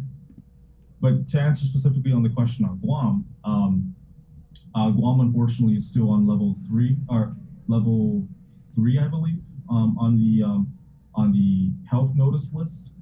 So fully vaccinated travelers from jurisdictions other than level 1 can apply to quarantine at their lodging or home after being verified for completing their COVID-19 vaccination and passing a lodging or household assessment. So this includes also the traveler having to also upload a verifiable document, such as their vaccination card, onto our website, our travel form that we've been using throughout the course of it. Are you cold, Kevin? So it's just the CDC card, right? Is this just the CDC card? That's good. We don't have to have what we have here, the secondary vaccination verification. It could be any verifiable vaccination document as deemed, as provided by the state or local public health department. CHCC has made it clear they're not going to be in the business of contacting every single health department for every single traveler. There will be, of course, with Guam, there will be, of course, a special. Given our special relationship, we're going to be going back and forth with DPHSS on this. But then for a traveler who ideally we'd like them to upload some sort of verifiable document that says that they're vaccinated, fully vaccinated, before they can come into the CNMI, and then be able to skip the quarantine, and then they'll be able to be quarantine at their lodging or a relative's home, and but then again they'll still be tested upon arrival and tested on the 5th day after they arrive. So when they quarantine at the lodging or a relative's house, are they required to stay home? Yes, that'll be the quarantine for 5 days. Yeah, Okay. so pretty much like a home. Right. Okay, so Dezia, since Guam is a level 3 jurisdiction, yes, you're going to home quarantine. If the lodging passes, and you guys are, when you're inspecting the lodging of the relative's house, you're making sure that there's like separate areas to adequately isolate the quarantined individuals. Yes, I don't have the specific details of how our task force is going to be implementing the checks for the lodging outside of our government facilities, our quarantine facilities. But we'll be able to work with our hotel partners to ensure that travelers coming in from areas outside of level 1 jurisdictions are safely quarantined within their hotels or a relative's home. Do you guys still have that entrance fee? The entrance fee still remains in effect. We are considering moving that out for non-residents, especially as we reopen tourism. So I can give you an update on that once I get something much more definitive. What is it? It's still $400 for non-residents, as it's been throughout the course of the pandemic. That's it. We got to do that. We got to pay $400 just coming here just to eat our food and avail of. Because CNMI, you pay $400 and then you get blueberry bread, right?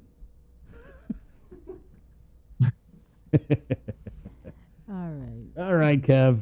So, guys, when you guys finish the spending plan, can we get a copy? Please. Yes, for sure. We will definitely send you guys a copy once we have that formalized. I've been into I was in an extensive phone call with our Secretary of Finance yesterday. It was a very good discussion. It obviously included the drafting of the press release, but then I did request for a copy of the spending plan once we are able to fully share it with the legislature leadership and the judiciary. And moving forward, we should be able to communicate transparently about what we'll be doing with this. Awesome. Okay. Right on, Kev. Thank you. Awesome. Thank you so much, guys. See as you. always. There you go. Take care. There you go. 749. Yeah, I don't know. We should have an entrance fee because when you pay like a cover charge, you feel like there's a certain exclusivity to it. At 749, let's keep it going in the KUAM News Zoom room where we have State Historic Preservation Officer Pat Lujan standing by. Yes, there. Morning, Patrick. Good morning, DC. Right on. Sabrina? What? Morning, Bree. Hi, good morning. Hi. Hi. How are you guys? It's been a while. We wanted to get you on to talk about this release that came out on Friday about the human remains that were found at Anderson South. Yes. Yes. And, in the release, it mentioned that this is the 4th discovery of bone fragments, but it's the first burial so far on record. Can you tell us more about the discovery? So this is, the familiarity of Andy South. You can access it either the back road. I think most people understand Andy South as the back road, but you can also access it from Marine Drive, right? So this area is basically across the street from the golf course, GICC, on the right side, the old Mukfug Dededo. And so part of the construction of the training sites for the Marines, this is in particular the convoy training course that they're clearing out.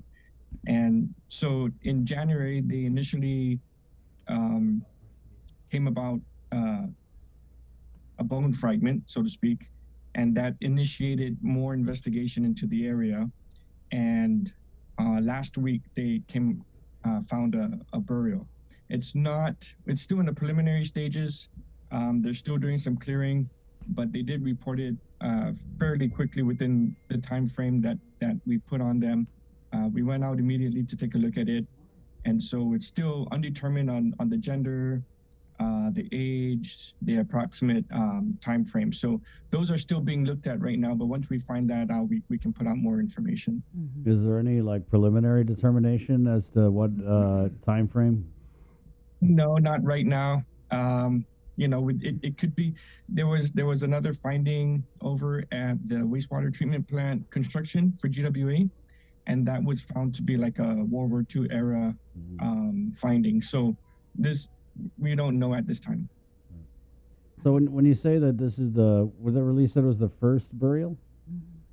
Yes. So since this project has started, and then also looking at the historical data from that area, we haven't yet to find any burials. So again, just very similar to what was found over at the Camp Blas area, where the theory in the past was that there was no settlement, and it was just a pass through of the past. This again is kind of showing light at what potentially would have been there. And how long does well, first of all, has the construction paused or just continues on? In that area, it paused. And so we're working with the Marine base, with Camp Blas guys, trying to deviate from that area. So we're going to, just like how we had the burials over at Camp Blas, where we're like, okay, whatever you plan on building here, you're not going to build there anymore. You're going to have to work around that area. So same thing here, what their initial plan was to have the course go through this area. Now we're looking at what had the previous studies have, the low risk probabilities, and deviate their original plans to go around that. Probability of more burials in that area. I visited the area, and there's likelihood. So we'll see what happens as they continue to work on it, but as they continue to study it. What gave you that inclination that the probability was likely? You look at the soil and the surroundings. There's a chance of being more. So again, I'm probably jumping the gun on that, but with the history of what we've seen around, and we'll be happy if it's just one, but we'll see what happens as time goes on in the next couple of days and weeks. You mentioned in the release archaeological mitigation plan that's supposed to be submitted by Marine Corps, by the Marines. Has that been submitted yet? Not yet. So that's standard operating procedure. Yeah. They notify us, and then we go from there as far as, so we should anticipate a mitigation plan this week. So that just occurred mid last week. We went and visited the area on Thursday. And then sent out the information on Friday for you guys to know. Okay. Any update on any of the burials or findings on the firing range? So we are moving forward with there has been no new ones.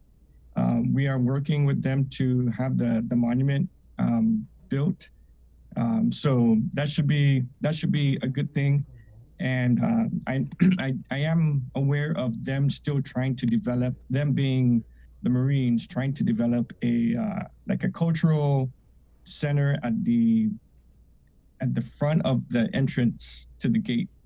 That was not part of the programmatic agreement. That's something that came about with from special interest groups, and recommended there. I know they're working with the Guam Preservation Trust on the design.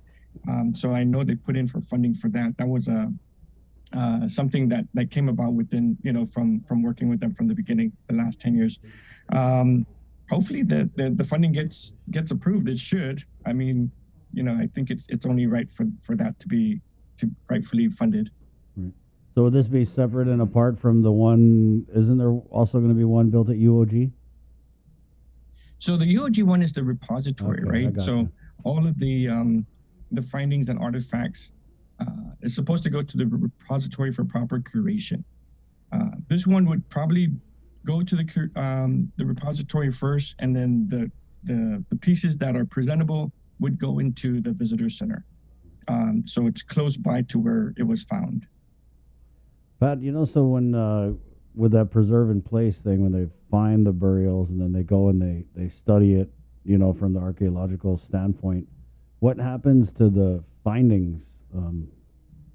Are they also forwarded to that repository? And then, you know what I mean? Like the findings, like, oh, it was, determined it's this old, it's from this era, this is the type of life they live. Are you talking about artifacts? Right, yeah. And just the fragments and because when their archaeologists study these things, I'm just wondering what happens with the findings of those studies.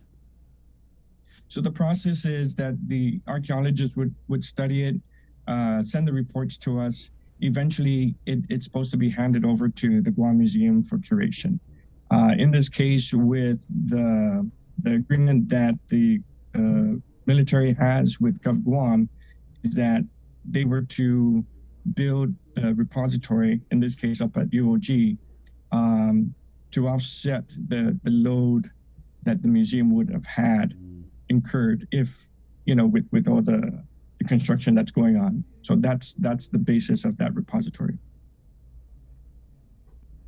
Any other? But still working in hand with the Guam Museum and with us, right? And as far as the proper documentation, the proper curation, the proper where it's going to be, because at the end of the day, the presentable artifacts should be open to the public, and that everybody can learn from.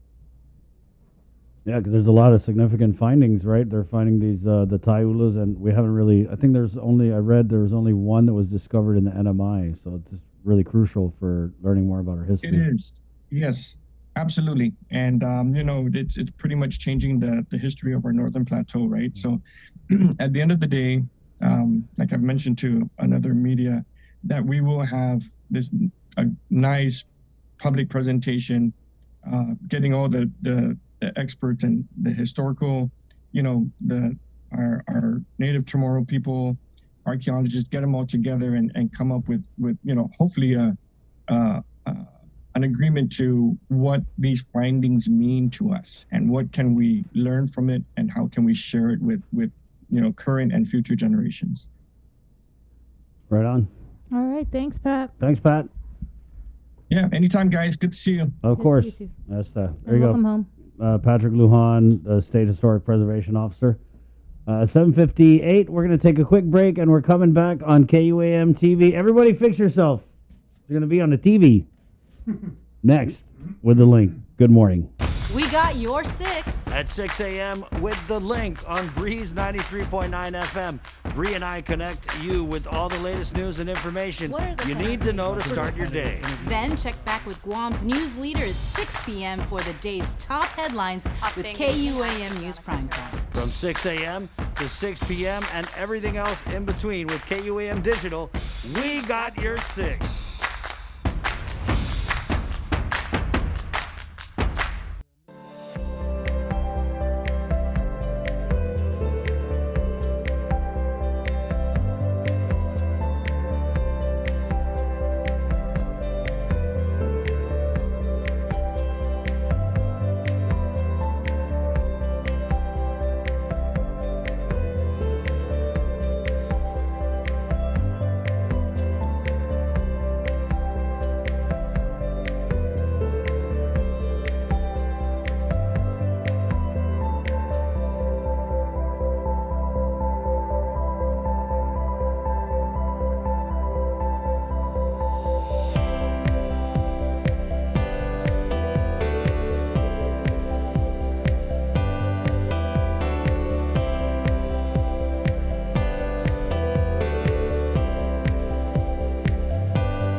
And welcome to The Link, Tuesday, May 18th episode. My name's Chris.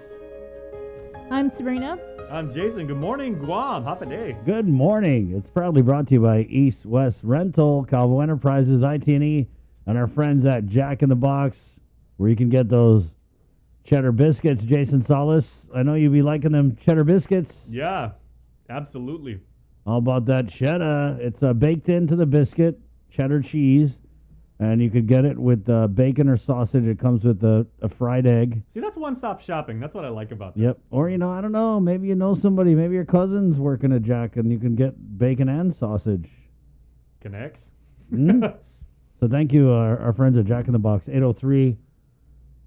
Coming up, we'll do in-depth news. Also on the way on the show. Thank you. It's Mental Health Awareness Month, so we're getting Guam Behavioral Health and Wellness Center, a project focused on life and partnerships for life. Major Anton Uggan, Department of Corrections, balling out as the inmates get the stimulus.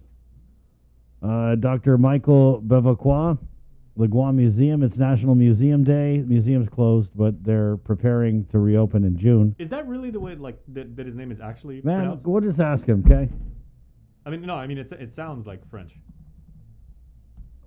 How do you say it? Well, Bevacqua. Let's just call him Maguette, and we'll just get it. No, we've got a member of the Link family. They say was it Rosa? It looks like Gagne, and some people would say Rose, Gagno. No, it's Gagne. Gagne. And right, I remember when yeah. we did that, they were like, "Oh, thank you for pronouncing," or Frank. It's Frank. Right. There's a baseball player, I think. Yeah. Anyway, so good morning. That's Jason Solis. He's going on leave tomorrow, guys. So enjoy him while he's here. Or help push me out the door. Let's go ahead and get into the news now with the very latest from the KUAM news team at 8:04 again. Sabrina Solis-Mantanani. Good morning, Sabrina. Hafa day, everybody. Here's what's making island news. Investigations are ongoing into a shooting incident that occurred at Turtle Cove in Jotnya over the weekend. On Saturday night, Guam Police Department officers responded to the scene.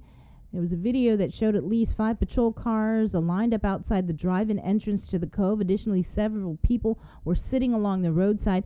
According to GPD spokesperson Sergeant Paul Tapau, shortly before 8 p.m., a riot occurred between two separate parties. As a result, 5 individuals sustained injuries and were transported to GMH. Officers received information that during the riot, shots were fired by unknown individuals. However, there were no reports of any gunshot injuries. The case has been forwarded to GPD's Criminal Investigation Division. The Joint Information Center reports Guam has recorded 12 new positive cases. The results are from 821 tests performed by Public Health on Sunday and from tests run by other labs between last Friday to Sunday. 3 cases had reported recent travel history and were identified in quarantine. 6 cases were identified through contact tracing. Guam's COVID case count is now 8,103 officially reported cases with 139 deaths. 89 cases are active, and there have been more than 7,800 recoveries. A total of 7 people are hospitalized, 1 in ICU, another on a ventilator. The CAR score is now 0.7. A total of 72,815 island residents have been vaccinated. Additionally, starting today, the UOG call center will begin assisting public health with requests for vaccine verification. Individuals who receive their vaccination locally may request their secondary form of vaccination verification by calling several numbers that are available, which you can find on our website. Requests can also be made via phone Monday through Friday from 9 a.m. to 3 o'clock in the afternoon. Requests may also be made via email at VAX, that is VAX, travel at dphss.guam.gov. Vaccination verification pickup times are currently scheduled for Wednesday through Friday from 9 a.m. to 3 o'clock in the afternoon at UOG. As a reminder, if you were vaccinated on Guam, you will not be mandated to present vaccination verification upon arrival at the airport. This service, however, will be made available to the community in the event the traveler needs it for entry into other jurisdictions. Availing of the vaccination verification documentation may also streamline the arrival process for passengers seeking entry into the territory. Once the new travel guidance went into effect over the weekend, hundreds of fully vaccinated returning residents and incoming travelers were spared or released from the government quarantine facility. Public health spokesperson Janella Carrera told KUAM that they had over 600 individuals in quarantine that had to be processed, and then they also had people who were in home quarantine, and these people that were in home quarantine that came from the quarantine facility had to be processed as well. Over at the Guam International Airport, 5 stations and 20 public health personnel were trained and prepared to put the new plan for arriving passengers into effect. Governor Lulian Guerrero says she knew that there were long lines, and as the beginning of any program or system, they were working it out and tweaking areas of improvements, but they said that it is going well. The governor says the vaccine cards have been honored, and the WebIZ system used to verify local vaccinations has been sufficient. And with more news, here is Isaiah Uggan.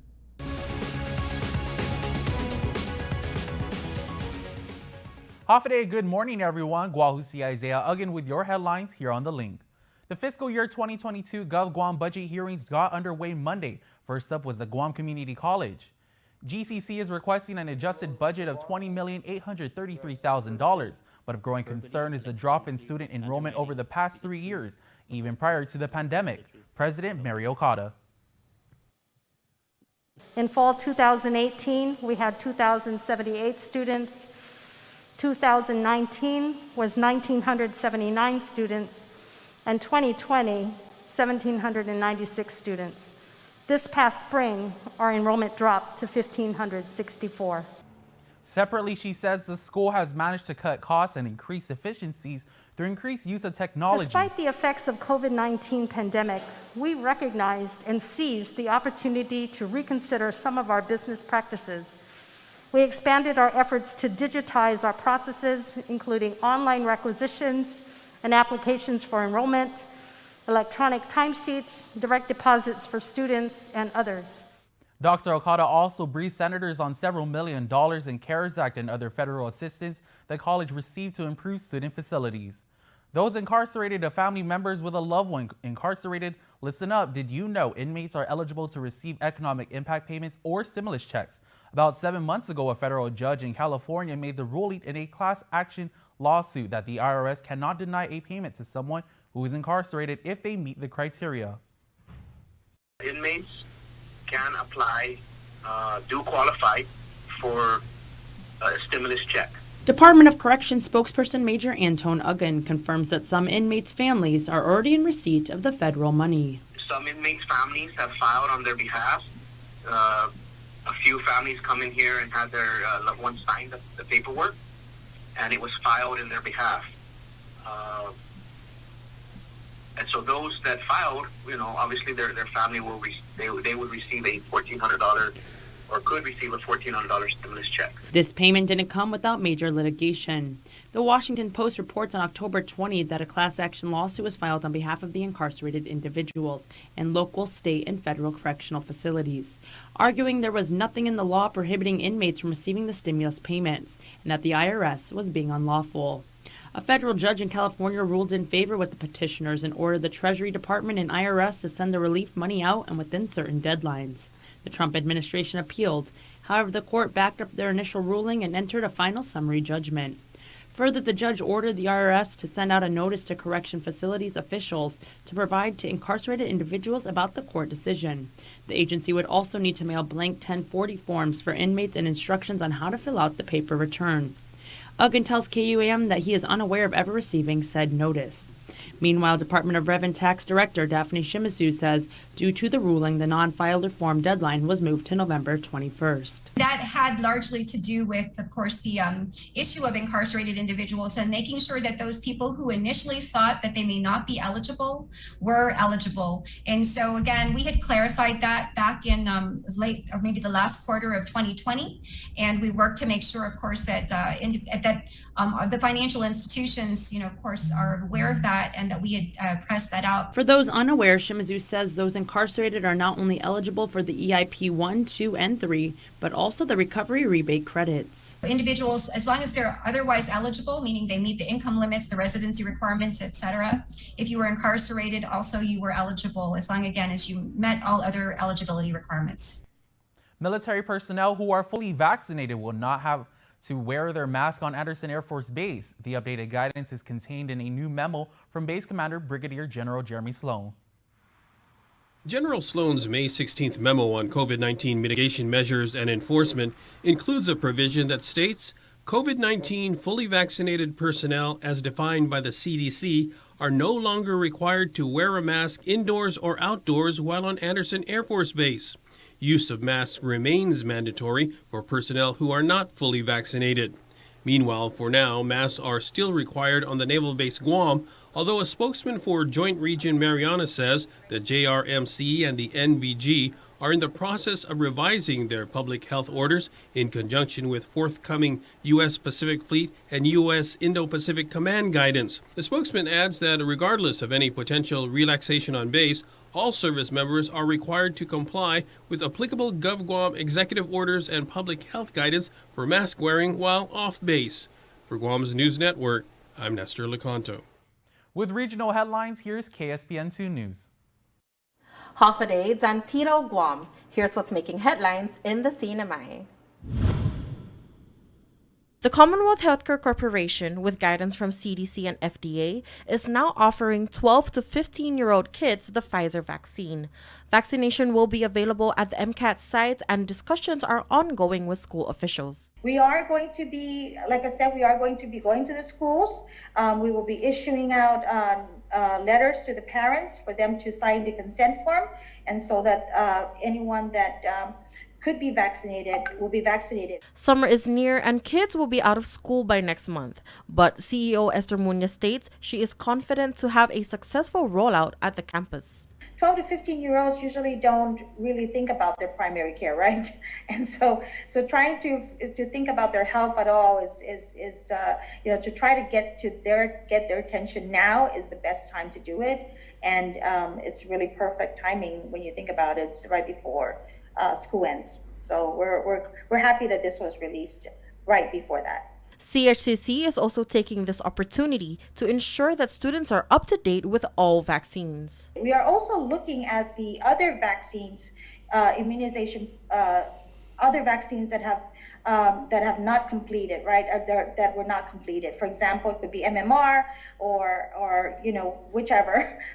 What we want to be able to do is that when an individual, so what we're going to the schools for is to bring back all the vaccines to you to catch up. So here's an opportunity for your child to catch up with all their vaccines, due date. And additional guidance from CDC is that individuals won't have to wait 2 weeks to receive the second dose of the vaccine. So you don't have to wait 2 weeks anymore. One of the questions that they ask you when you're going to get vaccinated is, when was your last vaccine? Did you take any other vaccines? And when you answer yes, I've taken a flu shot, for example, the flu vaccine. The person who's the vaccinator will tell you, oh, you can't have it unless it's past 2 weeks, right? So that the recent guidance actually said that is no longer a requirement. The operation at MCAT will run Monday to Friday at 8 a.m. to 6 p.m. and Saturdays 8 a.m. to noon. 12 to 17-year-olds who complete their 2-dose series will receive gift bags. For more news, please visit saipantv.com. For KSPN2, I'm Sally Limas. That's the news for now. We'll see you all at 6 tonight on Primetime.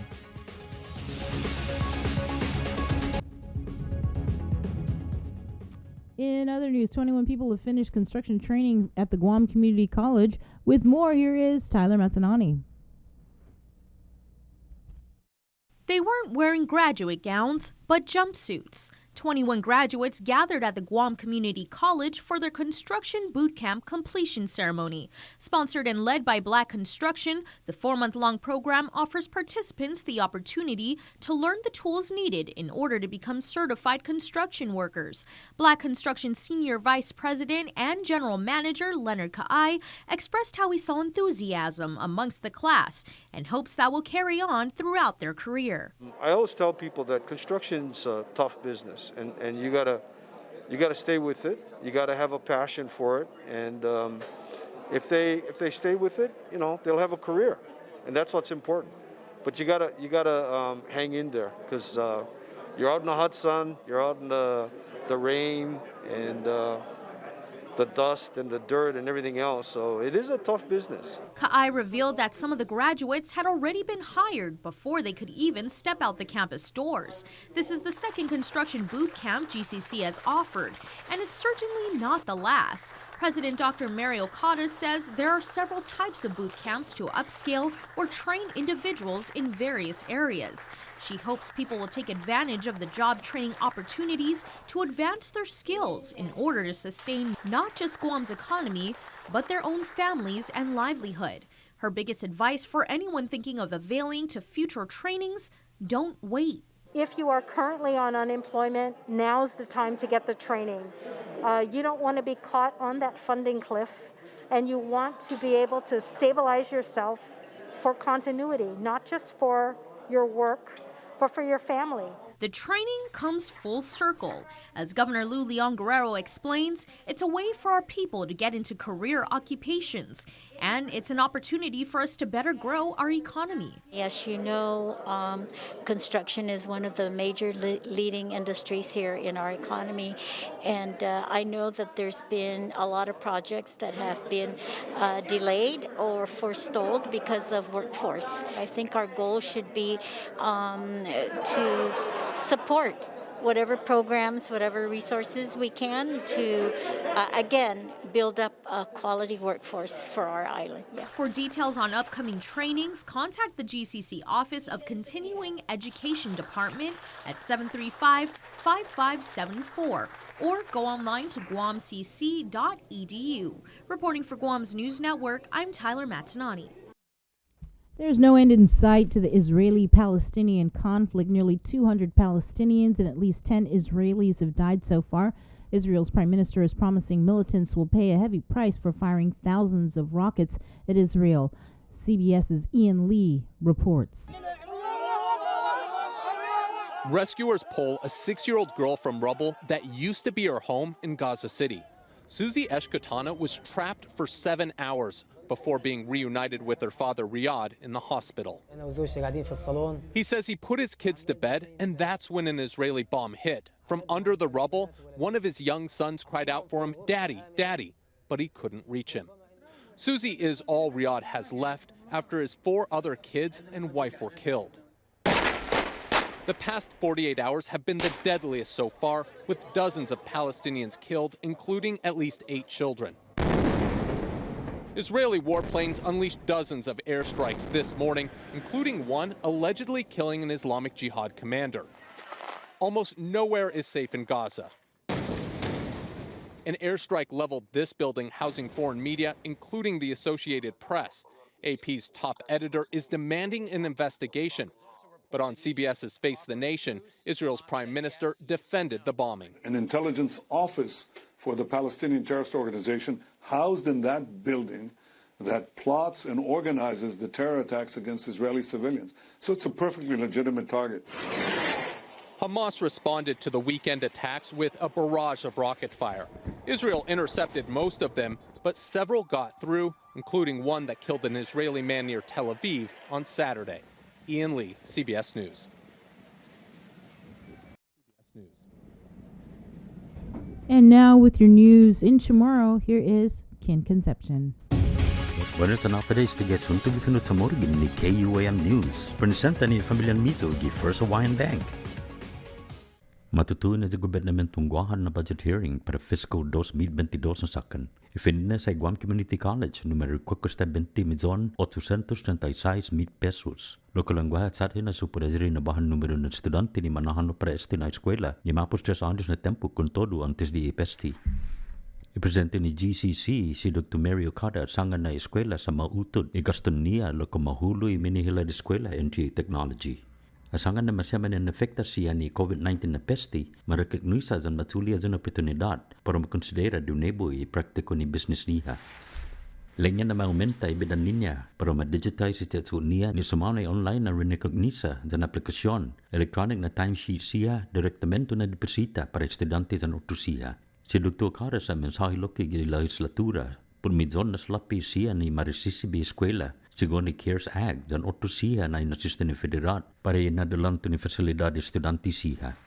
Gimas, ungan efektibo inas gain bumeta gidiakin si Gimazu, porsyento siya na residente, naman mapatutatigwahan dan ortusiya ni manahalom na pasahero. Sa timan makarentina pan mamasota gininsagang gobernamento na fasilidad kanarentina. Public Information Officer pa Public Health si Janela Carrera hasangan na mas kisay sentos na tao-tao. Sa man maprocess dan mas talo at siya man istabe gigumanian makarentitina kung todo siya man matransferi gini fasilidad gobernamento ni man nesesita man maprocess. Giguam International Airport, 5 na estasyon dan 20 na ulanero ni Public Health sa man matrain dan man maprepara para umakonsigi nuevo na plano niya para man mapatu na pasahero magigwahan.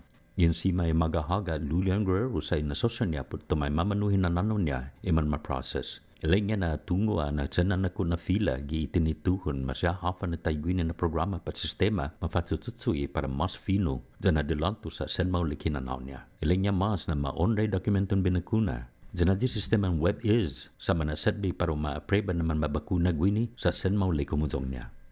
Yung mas artikulo may bisita ka din insidentin mamaki gi Turtle Cove gi Tazonia ni masusede gi mapos na utumun simana. Gipangin sabalo man respondi GPD guatugwihin na lugar. Ja kasi 5 na karitang polisiya man istaba na man mifila gi entrada. Gualo ko siya man matatat sung ikantunsalan gwihi. Sigon si Sergeant Paul Tapao, spokesman para GPD, antes di las 8 gipangi masusede aberito entre dos na familia. Irisutto giadso na minimo sa 5 man sinudan sa man makonni para GMH na ospital. Marisibilo ko ini polisiya informasyon na mentras imimo guhamamaki lo tematungo hozi. Lo taza mali sinudan mapaki. Manahano este na kausa para guatugi GPD Criminal Investigation na dibisyon. Asunto pod binakuna gini DOC. Sigon si Major Anton Agon, spokesman para Department of Corrections, 50 na personero sa man babakuna gilunes ni Adi Johnson & Johnson na amod noong biyahiya na binakuna. Putodo na personero ni esta man mabakuna sa 115. Ngaling nga siyagon na maplanen niya na porfan mabakuna kada dia DOC personero siya gisa mengilaw. Este dia 25 gimazo pad hasta kihoko ki 320 na amod Johnson & Johnson ni mamanain niya. Yutumu, anti sa customer ni GPA ni gua question niya pagperpafan mautod power niya sa man manay lugar para masangan ni problema niya pago na semana.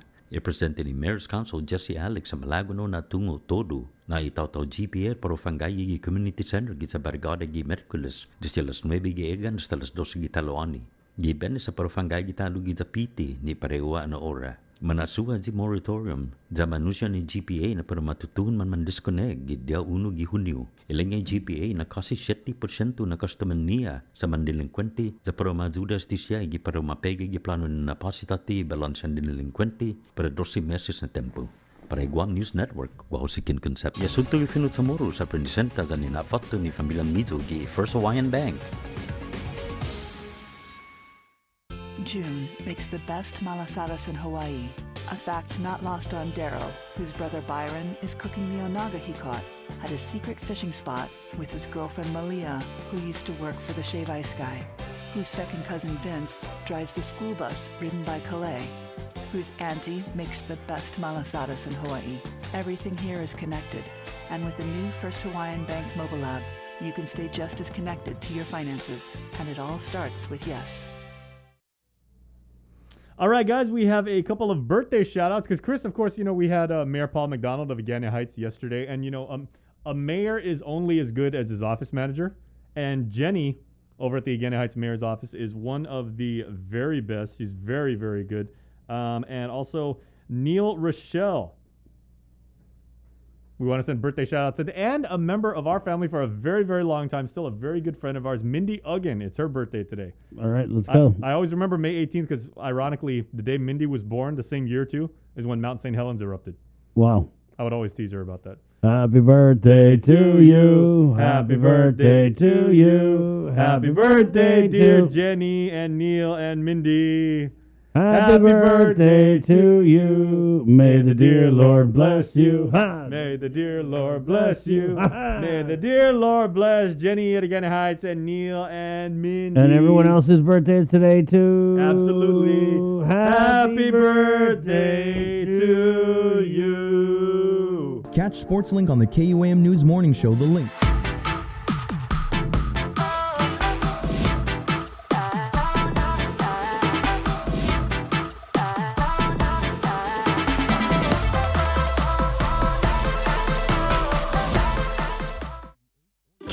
KUAM's multi-platform morning show, The Link, just got a little more delicious with Feed Me Fridays. Chris, Sabrina, Jason, and the rest of the morning crew will take some time each Friday to talk food, taste food, and bring you all the latest and greatest in food from King's Restaurants and Ruby Tuesday Guam, old faves, new hits, and everything on the menu in between. It's Feed Me Fridays on The Link. Uno Go, delivering meals from your favorite restaurants and more, including delivering sodas and adult beverages from the Bottle Shack. Visit uno-go.com or download the app today. Also follow them on Instagram and Facebook.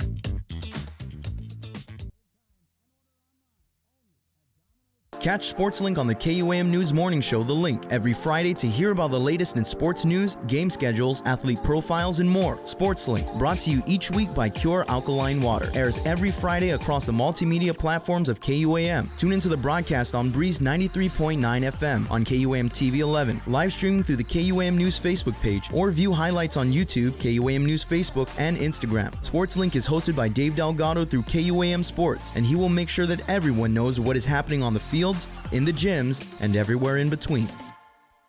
GU Self-Storage, conveniently located near the Harmon McDonald's. We offer affordable rates, online payments, and auto bill pay for your convenience. Plus gate access daily from 6 a.m. to 9 p.m. Call us today at 648-7867 for more information. Get the job done the right way by getting the right stuff at East West Rental Center. With years of experience helping builders, we definitely got what you need. Call 646-1463 or visit us in Upper Tumon. Open Monday to Saturday from 7 a.m. to 5 p.m. and on Sundays from 8 a.m. to 5 p.m. KUAM Communications and Denny's Guam presents Mamapreneurs, a special multi-platform series throughout the month of May showcasing mothers who are also local entrepreneurs in our community. In commemoration of Mother's Day, during weekdays in May, we'll feature daily profiles of these multitasking mamas and their businesses. Additionally, on KUAM News Primetime every Monday in May, we'll showcase a different enterprising mamapreneur. Check out our online directory of all these businesses as well on KUAM.com. And if you know a mamapreneur we should feature, send us a message on social media or email executiveproducer@kuam.com. Mamapreneurs is brought to you by Denny's. Guam's Diner is always open. Picking me a bouquet of dogwood flowers. I'm hoping for Raleigh I could see my baby tonight. But so rock me, mama, like a wagon wheel. Rock me, mama, any way you feel. Hey, mama, rock me. Welcome back to The Link, everybody. It is getting overcast up here in Harmon, so we hope where you are on other parts of the island, it is still bright and sunny, which means that for our friends in Tamuning, it's probably going to get a little bit overcast in about 45 seconds or so. So heads up, that's coming your way. But throughout the month of May, we are celebrating Mental Health and Wellness Month, and we're bringing in our friends from the Guam Behavioral Wellness Center, and we've got one more friend coming in. I know we have Dr. Christiana Whitman and Sarah Harrell. Good morning, ladies. How are you? Good morning. Thank you. So good to have you. Okay, and now joining us in the Zoom room now, we have Norman Kitachai and also Mishan. Let me get Mishan Bamba. So half a day. Good morning, everybody. Morning, half a day. All right. So as we go throughout this month, and we continue to let you guys exhibit the services you provide for the company, or for the island, the community, I should say, as far as making sure that people are aware of the wealth of resources we have here for people that need mental health resources. It's also our chance as a community to be able to give back to you guys and say thank you for the tireless work that you guys do. So maybe we can start this interview by just saying, what has the last year meant for you? Dr. Whitman, we've had you on a number of times, and you've had speaking engagements, interactive Zoom forums and everything like that. But if you wouldn't mind sharing, like on a personal level, as a healthcare practitioner and as someone who's an expert in this field, what has the total sum impact of like the last year just meant for you? Well, thanks for asking. That's actually a really, really important question, and it's something that I reflect on a lot. I actually was looking at the calendar, and a year ago, I made the career change. I was actually teaching at the University of Guam full-time and made the transition to Guam Behavioral Health and Wellness Center in the middle of the pandemic. And so this last year has been very reflective for me, but it's also given me an opportunity to be very much part, or at the pulse of what was really going on, which was in a very odd way, very special to me, and very important, I guess, career-wise, personally. And so for this last year, I think it was just a really important reflection of what the community is capable of, and how much, I guess, and I'm excited because Norman and Michonne are on, and they're talking about the crisis services that are coming up, but just the continuity of services that are available locally. So that's been really where I have, and I know we're talking about mental health. So I guess for the other thing is just in terms of leveraging the mental health conversation, that's been really special to me personally also. Mm. Now, can I just ask Christiana, because a lot of people saying,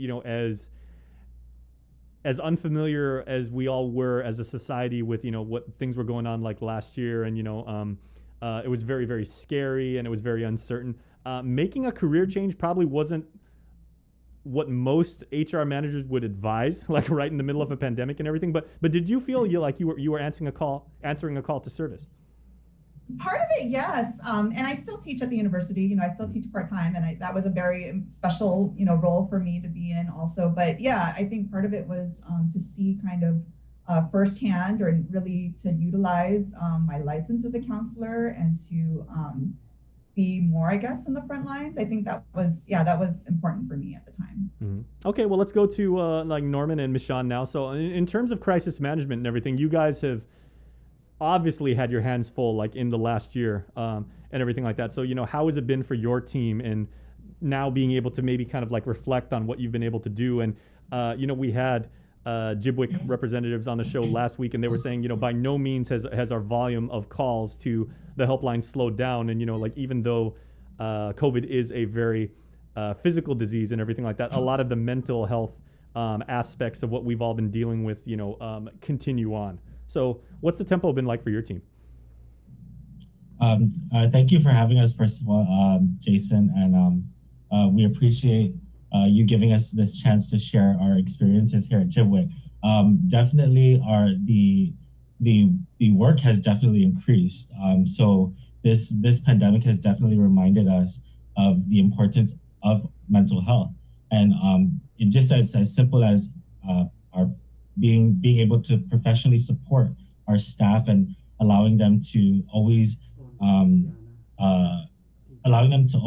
take self-care, right? And Michonne, would you want to chime in with the increased amount of calls with our crisis hotline? Well, I mean, I just took the role as hotline supervisor recently, but in the last year, I did serve on actually answering calls on the crisis hotline. And yeah, it's definitely a needed service. There were so many crisis calls related to the pandemic, and just people who have lost their jobs, or who just have to cope with staying home and not being able to go out and see their family. So yeah, it's a very needed service. Has the scope of the different types of crises that you help with and respond to, I'm sure that's broadened and everything like that. So how challenging has that been?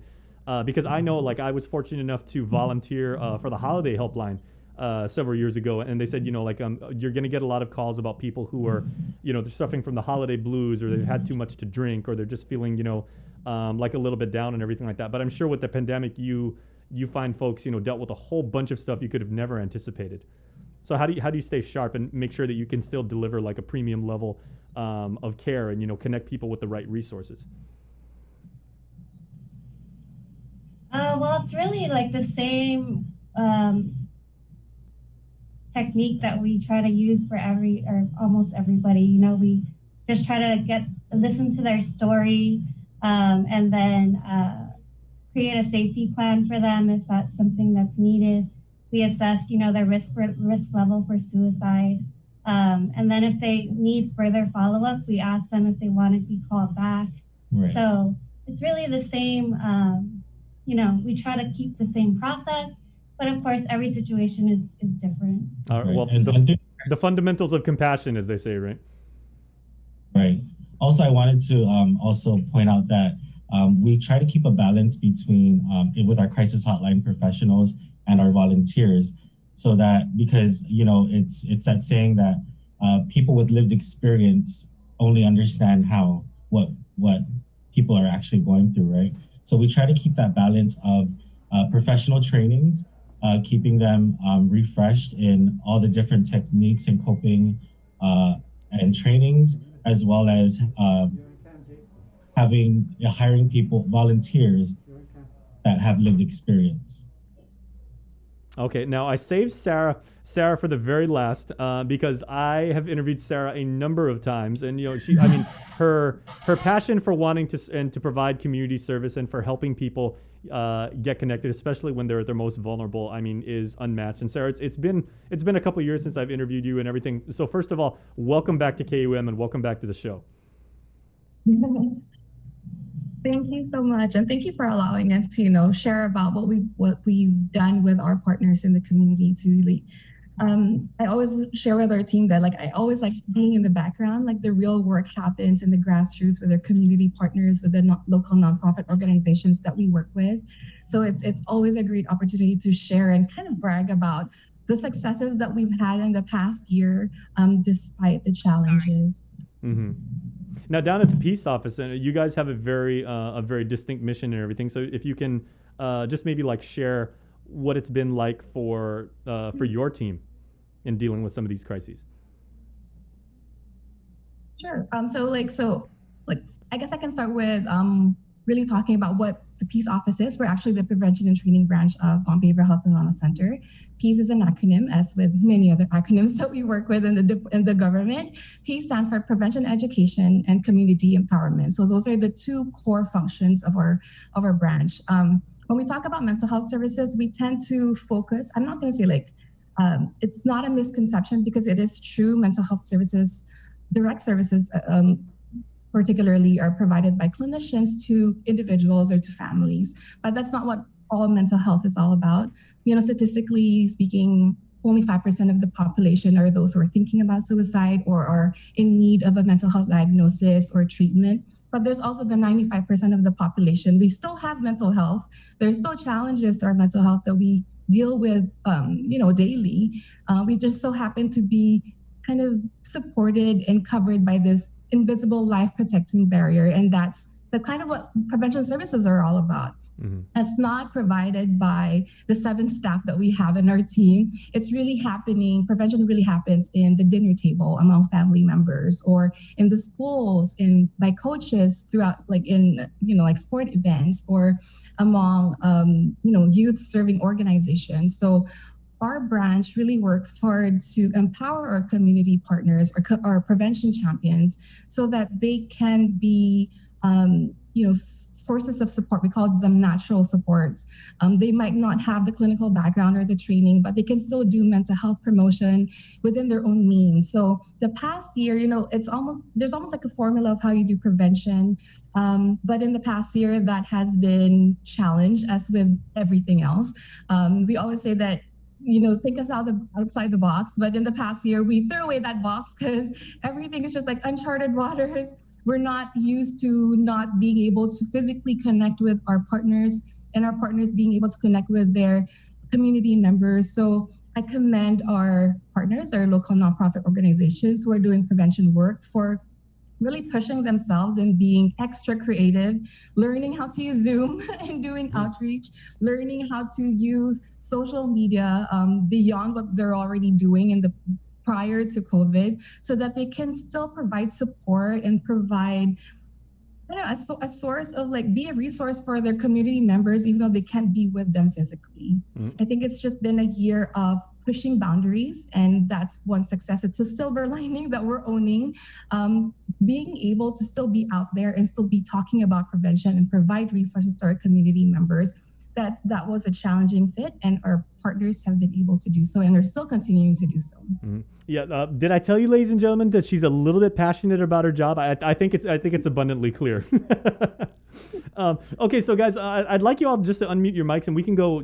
Feel free to jump in as you wish now, because one thing I'd like to shed light on is in this month where we make sure the Guamanians know exactly what mental health resources are available. It's also important to understand at a much more macro level exactly what mental health is these days. And, we've been through some pretty revolutionary times in the past few years.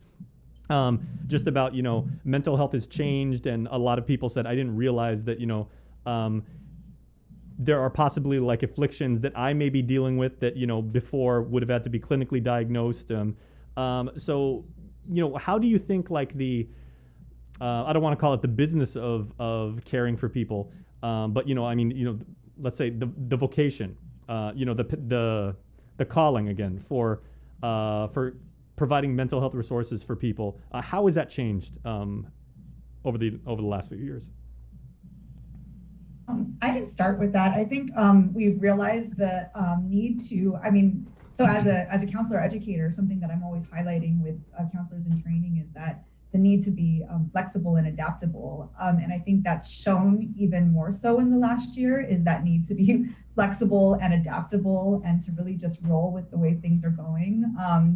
And so I think that can really test your drive to be in the profession, because I'm sure, as a number of us, I'm sure everyone here on this call right now can attest that there was a point throughout the year that they probably thought, oh wow, what am I doing? Is this really where I should be, or what I'm supposed to be doing? And so we all had to kind of put on our, think of our self-care and really think about and reflect on if we're that adaptable, how resilient are we to be able to stay in that state, in this space. So I think in terms of just highlighting that, that knowing that that this field is a space that really you need to kind of pave the way to be to change, and to change as the needs arise, right? And so we've had to adapt to, and it's been difficult, especially for counselors, I think, to really adapt to telehealth services, because you really lose that kind of personal connection with the clients that you're serving. At the same time, I know, and Sarah can share this, but even telehealth trainings, it's very different. It's a different experience. And we've been trying to pivot our trainings to Zoom, and you lose a little bit of what was offered in the past. So that's my little 2 cents. All right. Yeah. I think for me, I feel like with mental health, it's starting to become, there's more conversation about it, which is great, but it's also becoming more apparent that it has to be integrated into just overall health. Like it used to be a standalone, as if you're just doing like your annual physical exam. With mental health, it's just whenever you feel really, really down or depressed, or when you're thinking about suicide, that's when you think about mental health services. Not anymore, which is a great thing. And I think that's what the past year of the pandemic has taught us, that our mental health really is essential to our overall health. And if we do need to take the time to step back from our work or from our responsibilities with our families, of the roles that we put on our shoulders, we need to do that so that we can kind of refill our ability to provide care to those that we love. Self-care has become like a coined term, right? Like in the past year. And it's always been a term that we use in the field, but we're very happy that it's becoming not just like a keyword, but just a practice. It's becoming a practice for people to just, take a break and give themselves some time to recuperate. Yeah, Dr. Whitman actually said it earlier. She said, she is an expert in the field of understanding the whole science behind this, but she said, she still takes the time to reflect and to introspect and everything. A lot of people just think self-care is, okay, well, I'm going to take some of my stimulus payments and go out and get my nails done, or I'm going to change my hair color and everything like that. It actually goes a lot deeper than that, and there's a very emotional component to this, right? Right. Definitely. Okay, so how about to Norman and Michelle now? Final question to you guys. To make sure that Guam's system of care when it comes to mental health is kept at an optimum level and everything like that. Many hands make light work, as they so often say. So when it comes to young people possibly considering a career in mental health, and they want to join the ranks and they want to serve our community in this way, what words of wisdom would you pass along to them about what this is meant as your life's work, and why should they consider this kind of work? Right. For me, I actually came from a different career field for 10 years. And I recently just entered the behavioral health realm, so it was completely new to me. I took that risk only because personally I was dealing with certain things, but I chose to educate myself and find out more about mental health and check in with my mental health. And I strongly encourage the island community, those who are graduating in human services field, to really invest your time in our human services field with Guam Behavioral Health and Wellness Center, because it definitely makes an impact in our community, and it's very self-gratifying in all the things that we do. Okay, are there any particular demographics in, maybe let's get into we got a few more minutes, so if we can get into some of the statistics behind this whole thing. Are there any particular demographics in our community which were hit the hardest that you can see over the last year?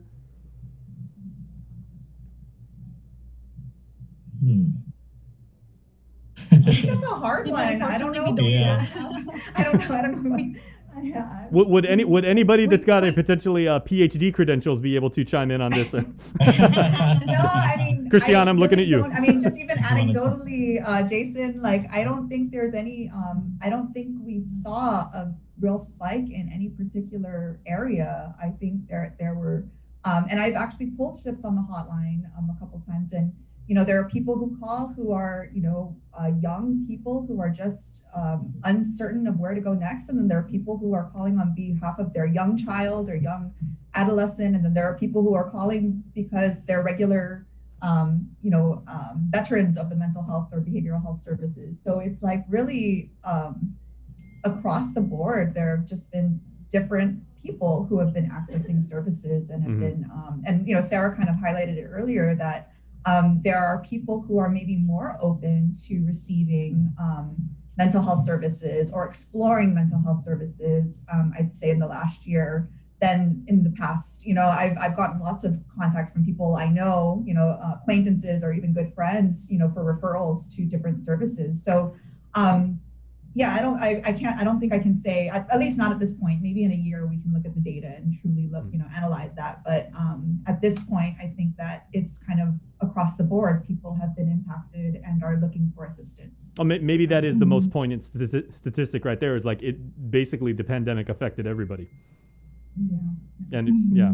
Okay, so well, I'd like to give you guys an opportunity, since you mentioned, Dr. Whitman, the whole the suicide hotline and the helpline. Can you guys? The work continues. It's still available for anybody on our island who may need it. So go ahead and plug the number and just let people know what they can expect, or even for people that may want to get involved. Yeah, so I'll let kind of Michonne take this over, but because I think one of the greatest hallmarks of again, last year has that we've been able to transition to the National Suicide Prevention Lifeline, and we've been able to hire someone full-time to run the hotline, who's Michonne, which is great, and it only adds to the amount of training and quality of services on the hotline. So there's two ways of accessing the hotline. I'll let Michonne share that. But also before we end, I did want to share the Goodwill National or Goodwill Ambassador thing. So I'll let her talk about the hotline first, and then I'll share just a little bit about that Goodwill Ambassador Award.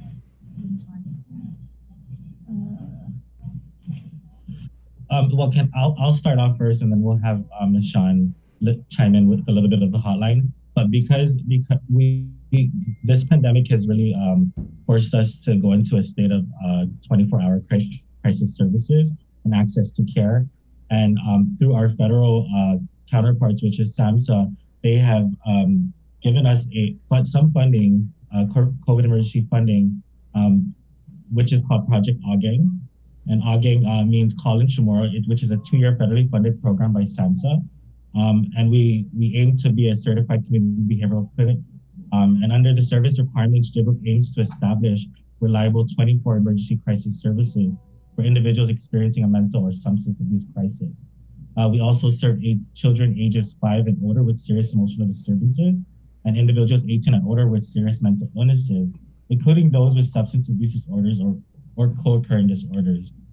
Some of the crisis services, which is to include 24-hour crisis hotline, 24-hour crisis intake units, and a 24-hour mobile response and stabilization services. So through this funding, we were able to enhance our crisis services. And with that being said, I'll turn it over to Michonne to discuss a little bit of what our hotline has to offer and the increase of calls. Yeah, so if anybody at all needs somebody to talk to, or, you know, they just feel like they need to get something off of their chest, or, you know, just any advice at all really regarding mental health, we are here to help. We average about 600 calls a month, so honestly, it's a very needed service, and there are plenty of people out there that call, so you're not alone. Like, it's something that everybody would do. All right. Well, thank you so much, everybody, for what you do for our island and what you do for our people. You know, we recognize it, we appreciate it, and we thank you guys. You better recognize. Say it like that, Jay. Right on. Please, and if anyone in our community is experiencing any crisis or needs someone to talk to, please give us a call. We're 24-hour service. Our crisis hotline at 647-8833. Right, and no issue is too small or too big, Doc. Yeah, yep, nothing's too small. I just wanted to highlight really quickly before we get off.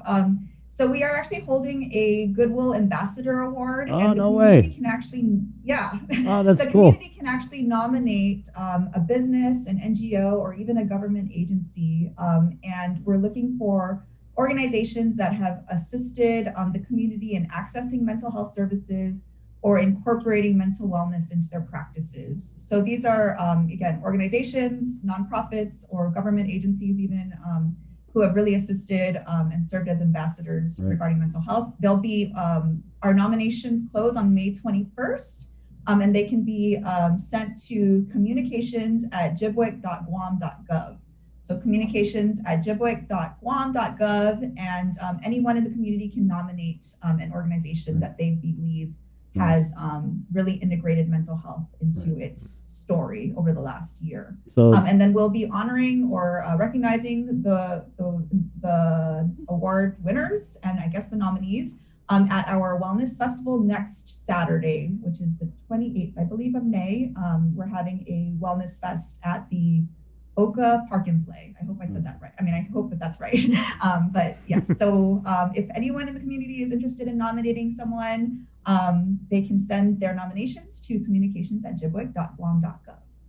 So let's say there was like a multimedia morning show that just always had Jibwick's back and always like got the word out and amplified their message. I mean, totally random if there was. What if something like that existed? You know, that would be really valuable. That'd be a great one day. nomination. Yeah. Right, one day. Well, it's One something of the we viewers are going to have to do the nomination, right? So it's communications@gbwc.guam.gov to get that information to make the nomination. I mean, that's only if you agree with us, our esteemed viewers, who are so great. Thank you. And sorry, Chris, if I may, Yes. I actually wanted to clarify. I'm not sure if I made it clear, but with respect to the mobile response stabilization services, I hope I didn't make it sound like we're already implementing that service. I just wanted to clarify that we are in the planning phases and we hope to launch within the next 2 to 3 months. Okay, there you go. Okay. Thank you so much again. Got Thank it. you. Got it. We'll see you, Doc. See you, Sarah. Thank you, you guys. Have a good day. We'll see you next Bye. Tuesday. Thank you. Okay, Yes. that's adios. Bye-bye. Good interview, Jay. Jason Solis, ladies and gentlemen. I mean, just going in on the difficult issues a lot of times, Jay, and really putting them in a way we can all understand. Appreciate you, my friend. Yeah, thank you. Got it. Will you be nominating me for the? I will. I might. Yeah. How long you got to write though?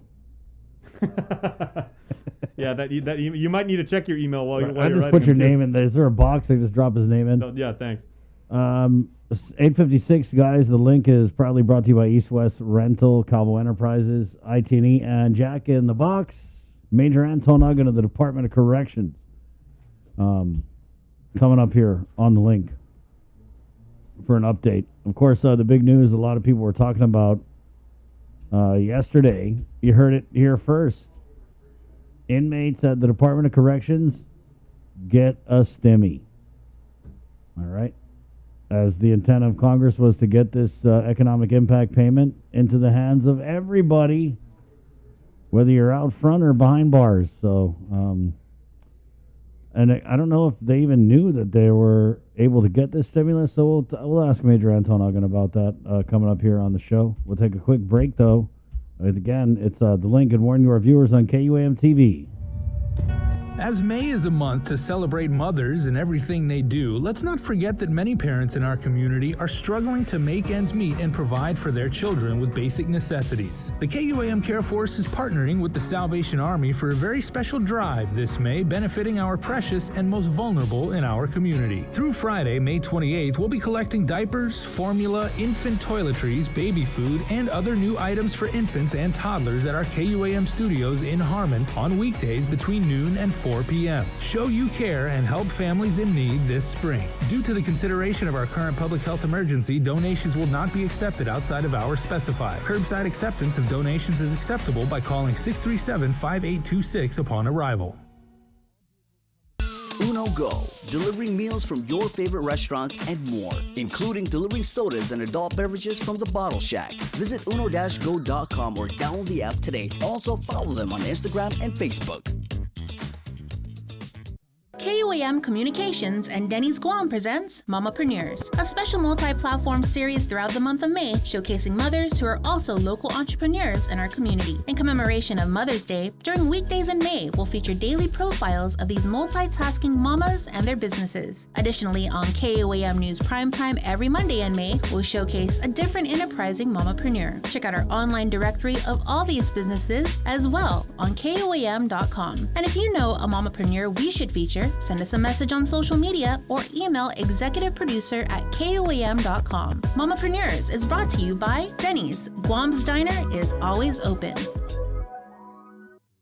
Get the job done the right way by getting the right stuff at East West Rental Center. With years of experience helping builders, we definitely got what you need. Call 646-1463 or visit us in Upper Tumon. Open Monday to Saturday from 7 a.m. to 5 p.m. and on Sundays from 8 a.m. to 5 p.m.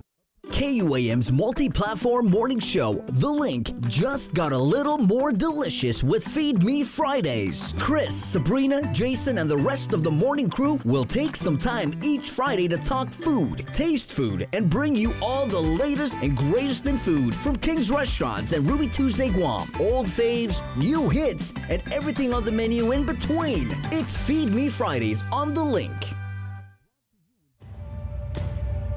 Listen, watch, and learn from the daily Chamorro news updates from KUAM News. Catch them on The Link during the 8 o'clock hour, streaming online on Isla Radio, or on the KUAM News YouTube channel for your convenience. Tune in and stay informed, all while preserving our precious culture through the daily use of our native Chamorro language. Chamorro news updates are brought to you by your familia at First Hawaiian Bank. Help us celebrate the class of 2021. KUAM wants to help you celebrate this touchstone moment in the lives of your graduates. For the months of May and June, we will flood the social media pages of KUAM with photos and well wishes for the class of 2021 grads. Log on to KUAM.com to submit photos and brief messages or captions. Then look for your special grad on KUAM Instagram and the Facebook pages. From all of your friends here at KUAM, congratulations, seniors!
Freedom Fries. Move on. 902. Good morning.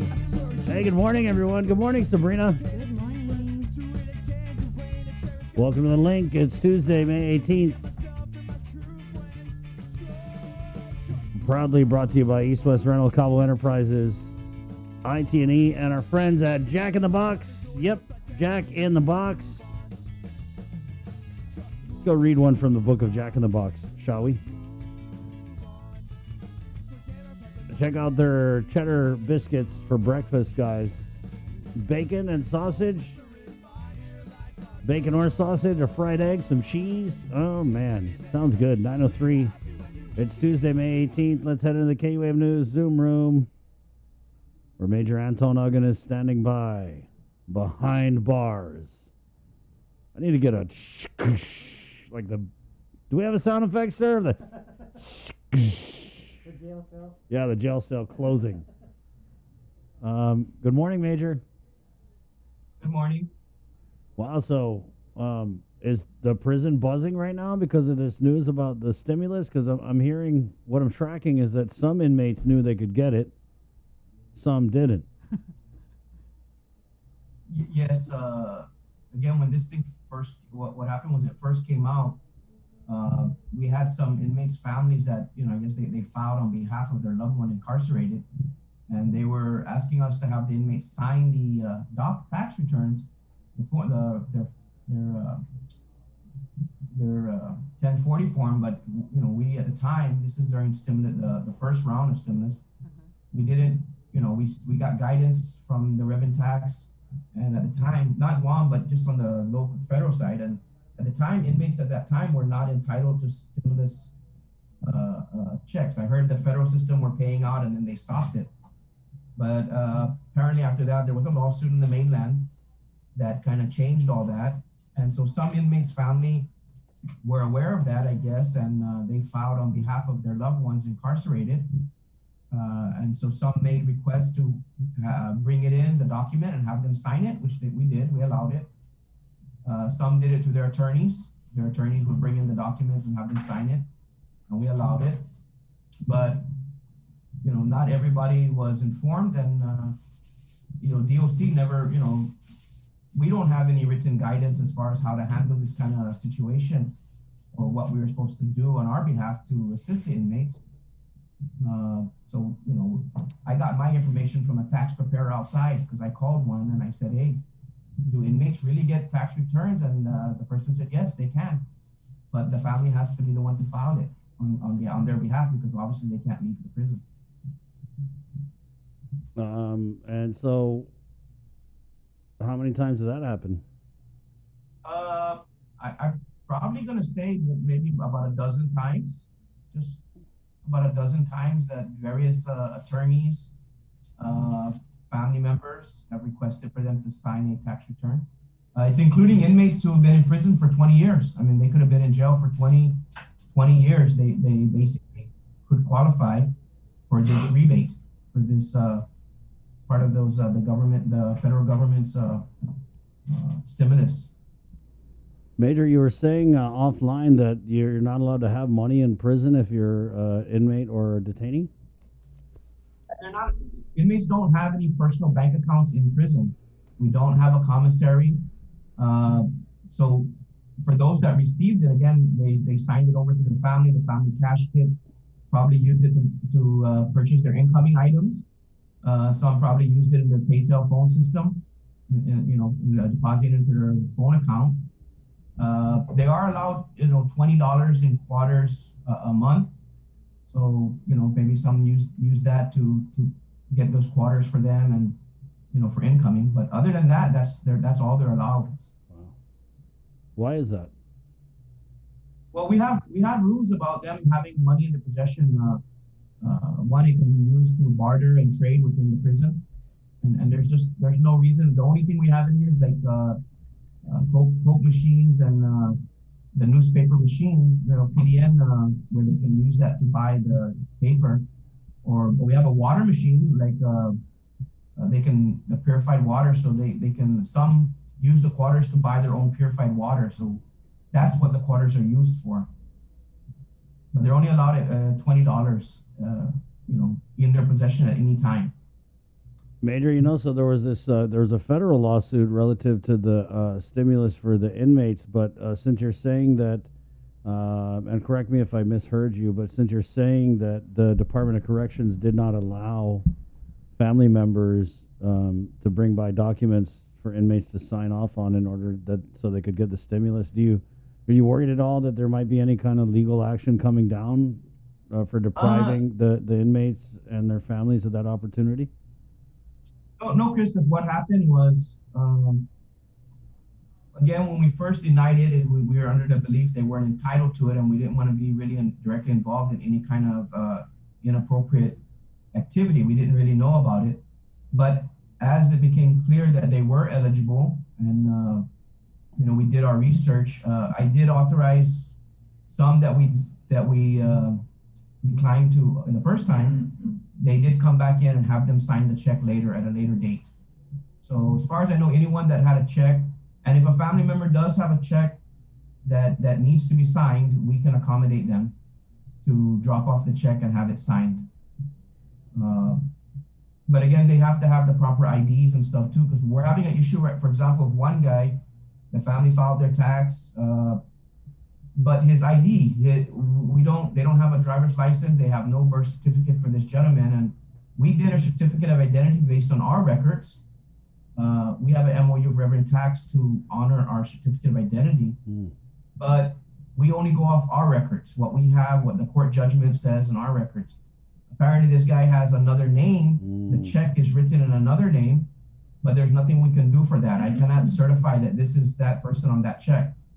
So I don't know what they're going to do with that check, but we cannot certify that this is that individual. We don't have any record of him having his name spelled that way, the way it's spelled on the check. Wow. So for some, we may not be able to help. Is that one of those AKAs, Major, where they? Yeah.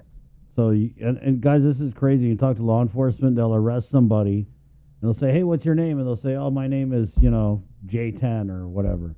Then they go, "Okay," and then they get a court case under that name. Then they're out and released, and they get whatever in trouble again. They get arrested. They say, "Hey, what's your name?" "Oh, I don't have any ID. My name is Fred Flintstone." And they enter a case under Fred Flintstone.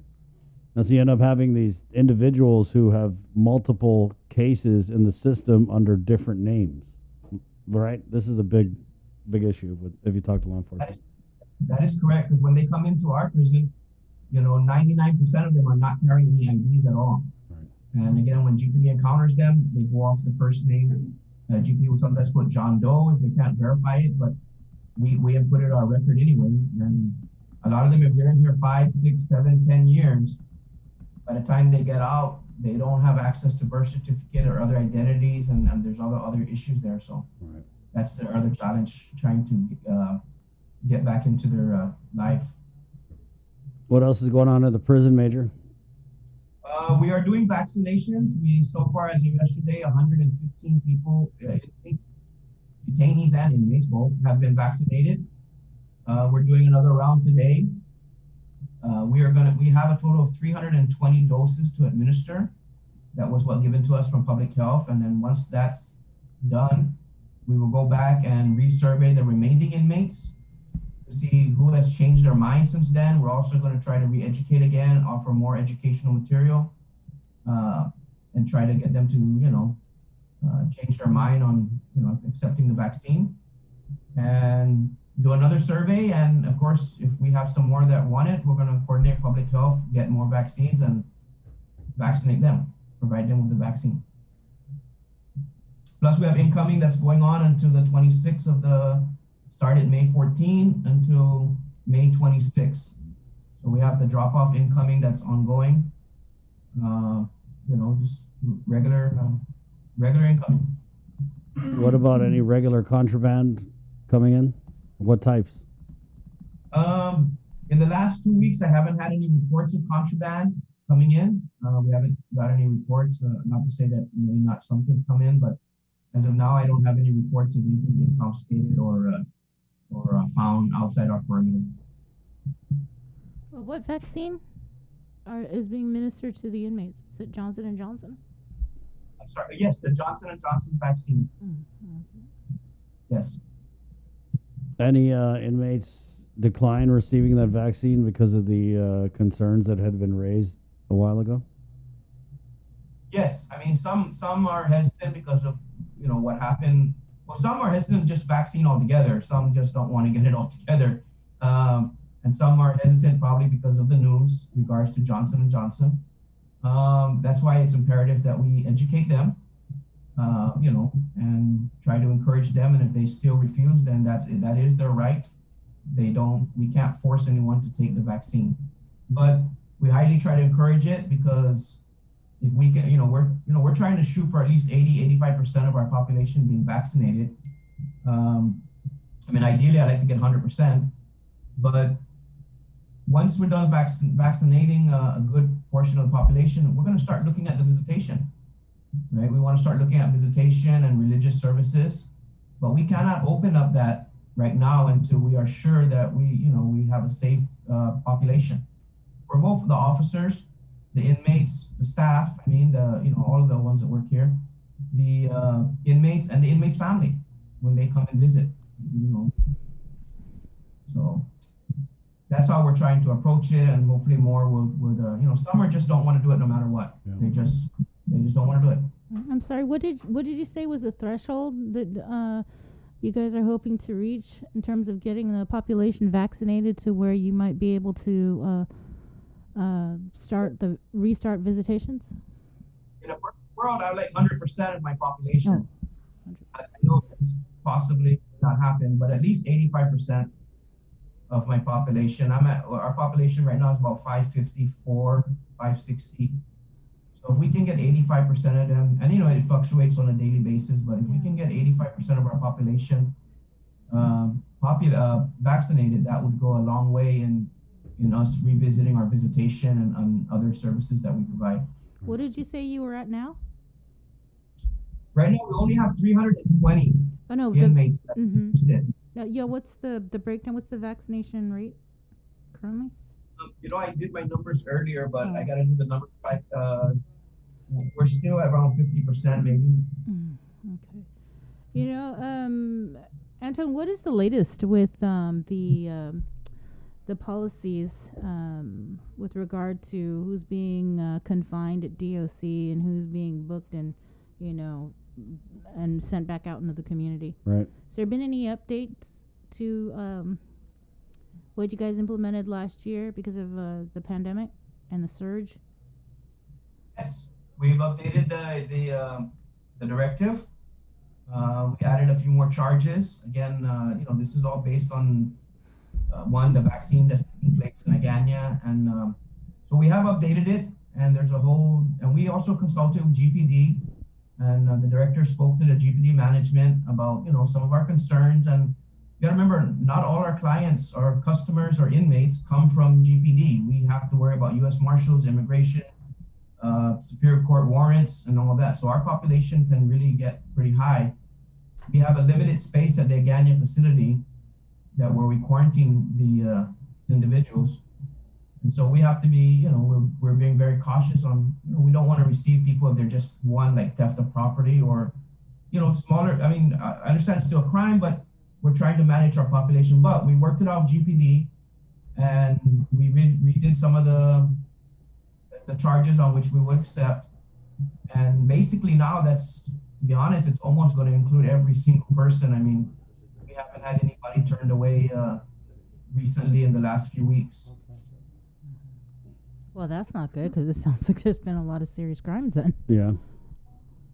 I mean, we're taking everybody in basically at the end of the day. It's just about, probably if you're going to be confined for jaywalking, that won't happen. But everything else above that, we're taking you in. I mean, I can send you a copy of the memo if you like, that we updated, and you can look at the chart. Can you? You don't mind? You're not going to get in trouble though with the director, right? No, of course not. Okay. It's not private. It's a policy. That's the people's memo, Major. That is the people's memo, right? Amen. We got the people's prison. So what was the reason then behind changing it? Well, again, when originally it happened, November, again, the situation we're in at the time, and again, we had a few, like I told you, GPD had spoken to our director about some of their concerns and issues. So we decided to just sit down and we revisited. We asked GPD for their input and give us a list of their charges that they feel should be. And of course, you know, the top charges were no question, aggravated assault, things like that, criminal sexual conduct, family violence. There's no question about that. It was just the little smaller charges that we were concerned about. But we worked it out with them. They gave us their list, and so I think we have a better understanding now of, you know, what we're trying to do here. So we haven't had any complaints. At least I haven't received any phone calls. We also put in there that the only person that can actually deny an entry would be the warden. So if there is a question during the middle of the night about confining somebody, they have to call the warden, and he has to give the final approval whether to accept or not. That's only for the more rare cases. Is it a long list that was added on? Maybe 16, 17 different charges, but I can send it to you. What was it? What was the previous list? How many were on there? 5, maybe 5 or 6. I think it was family violence, DUI. DUI. I would think homicide would be on the previous. Yeah, aggravated. And then we adjusted to warrants. I can just send you the whole thing. There were 3 different memos, and I can send you the whole thing. Major, I'm sorry, because we had a question here. What type of incoming is allowed for drop-off? The incoming, sir, is just the regular personal hygiene. There are some items like popcorn and some other snacks that they are allowed to have. The list, I believe, it should be on our website already. We should have uploaded to our website. But if they have any issues, you know, they can call the visitation section here and ask them about it. But all the inmates are made aware of it, so the inmates are the ones responsible for telling their family what can and cannot come in. We put that back on the inmates, to let their family know what they can and cannot come in. Right on. Are you still hiring? There is still an announcement at DOA. If those are interested, DOA just did, I believe, written test last week. They did some written tests for some applicants. I think their physical is like the first week of June. So we still are trying to bring in a few more officers. Any update on the master plan? No, ma'am. The gentleman is still off island working on it, doing some write-ups and stuff.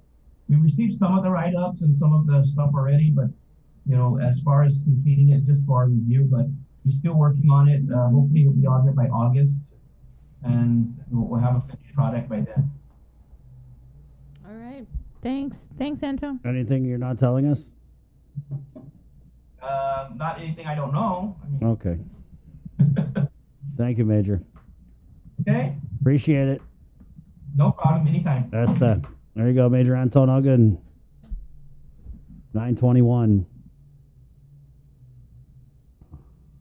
We're going to take a quick break, guys. We're coming back with more of The Link right here at 9:20 at Tuesday, May 18th. Good morning. KUAM's Listen, watch, and learn from the daily Tomorrow News updates from KUAM News. Catch them on The Link during the 8 o'clock hour, streaming online on Isla Radio, or on the KUAM News YouTube channel for your convenience. Tune in and stay informed, all while preserving our precious culture through the daily use of our native Chamorro language. Tomorrow News updates are brought to you by your familia at First Hawaiian Bank.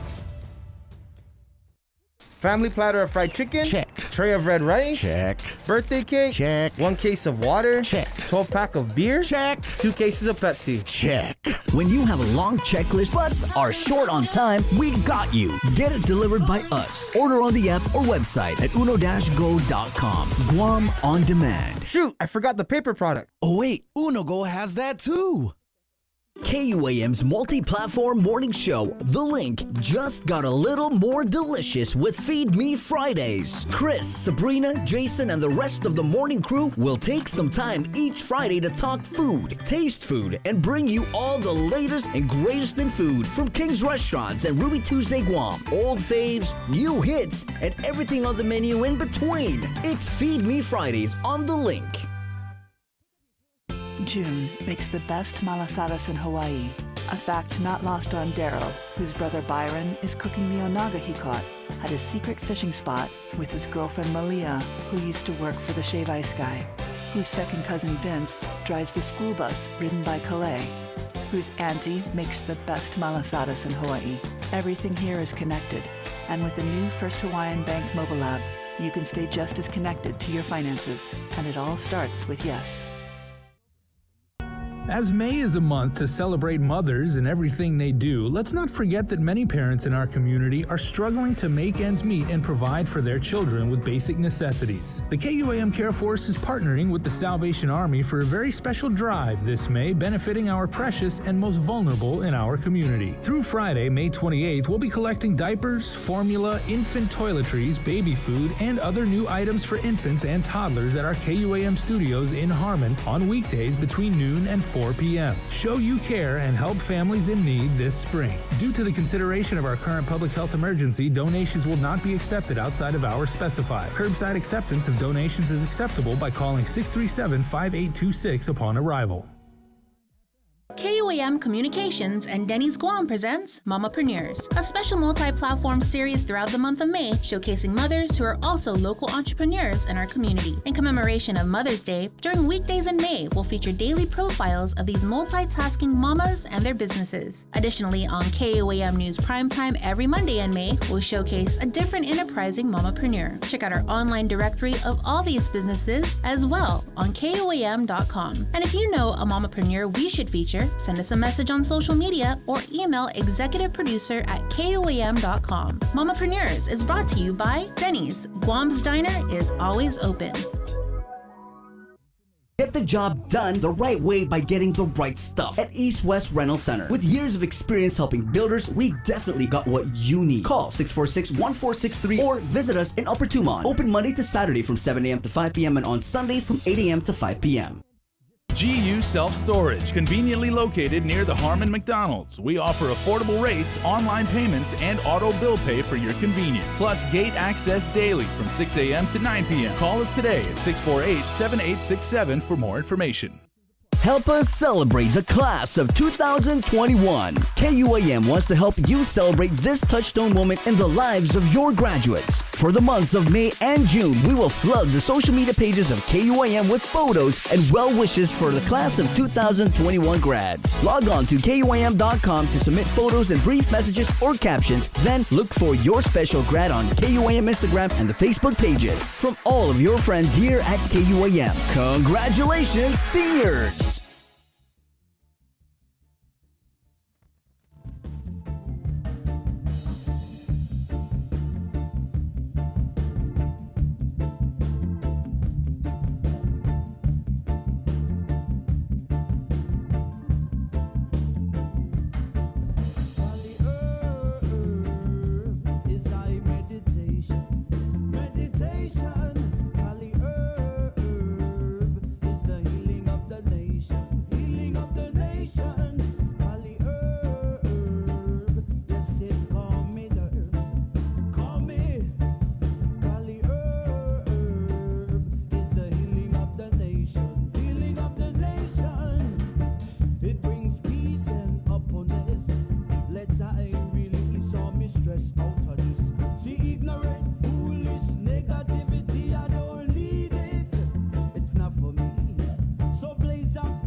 Hey, good morning.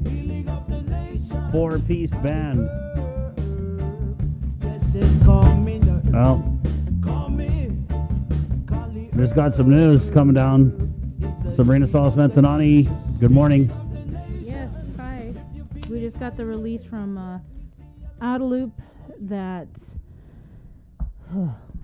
the Center for Disease Control and Prevention has upgraded its travel risk for Guam to level 4. I believe that is the worst. Yeah. That's the worst one. Right. God donuts, Bree, are you sure that's not a typo? Because we have reopened this island. Our CAR score is negative point. What is it, Jay? It's 0.7. 0.7. Why doesn't the CDC recognize this stuff?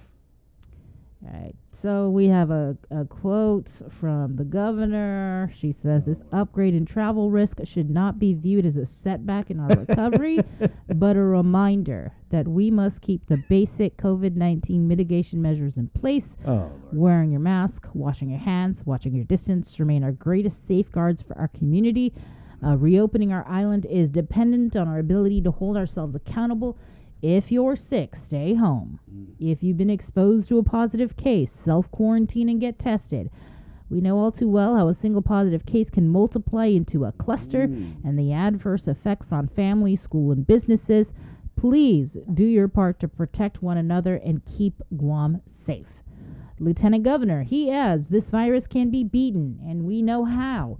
While we have seen more positive cases in our community in recent weeks, data tells us most of these individuals were not immunized. With more of our population eligible for the vaccine, more people can receive the protection it provides.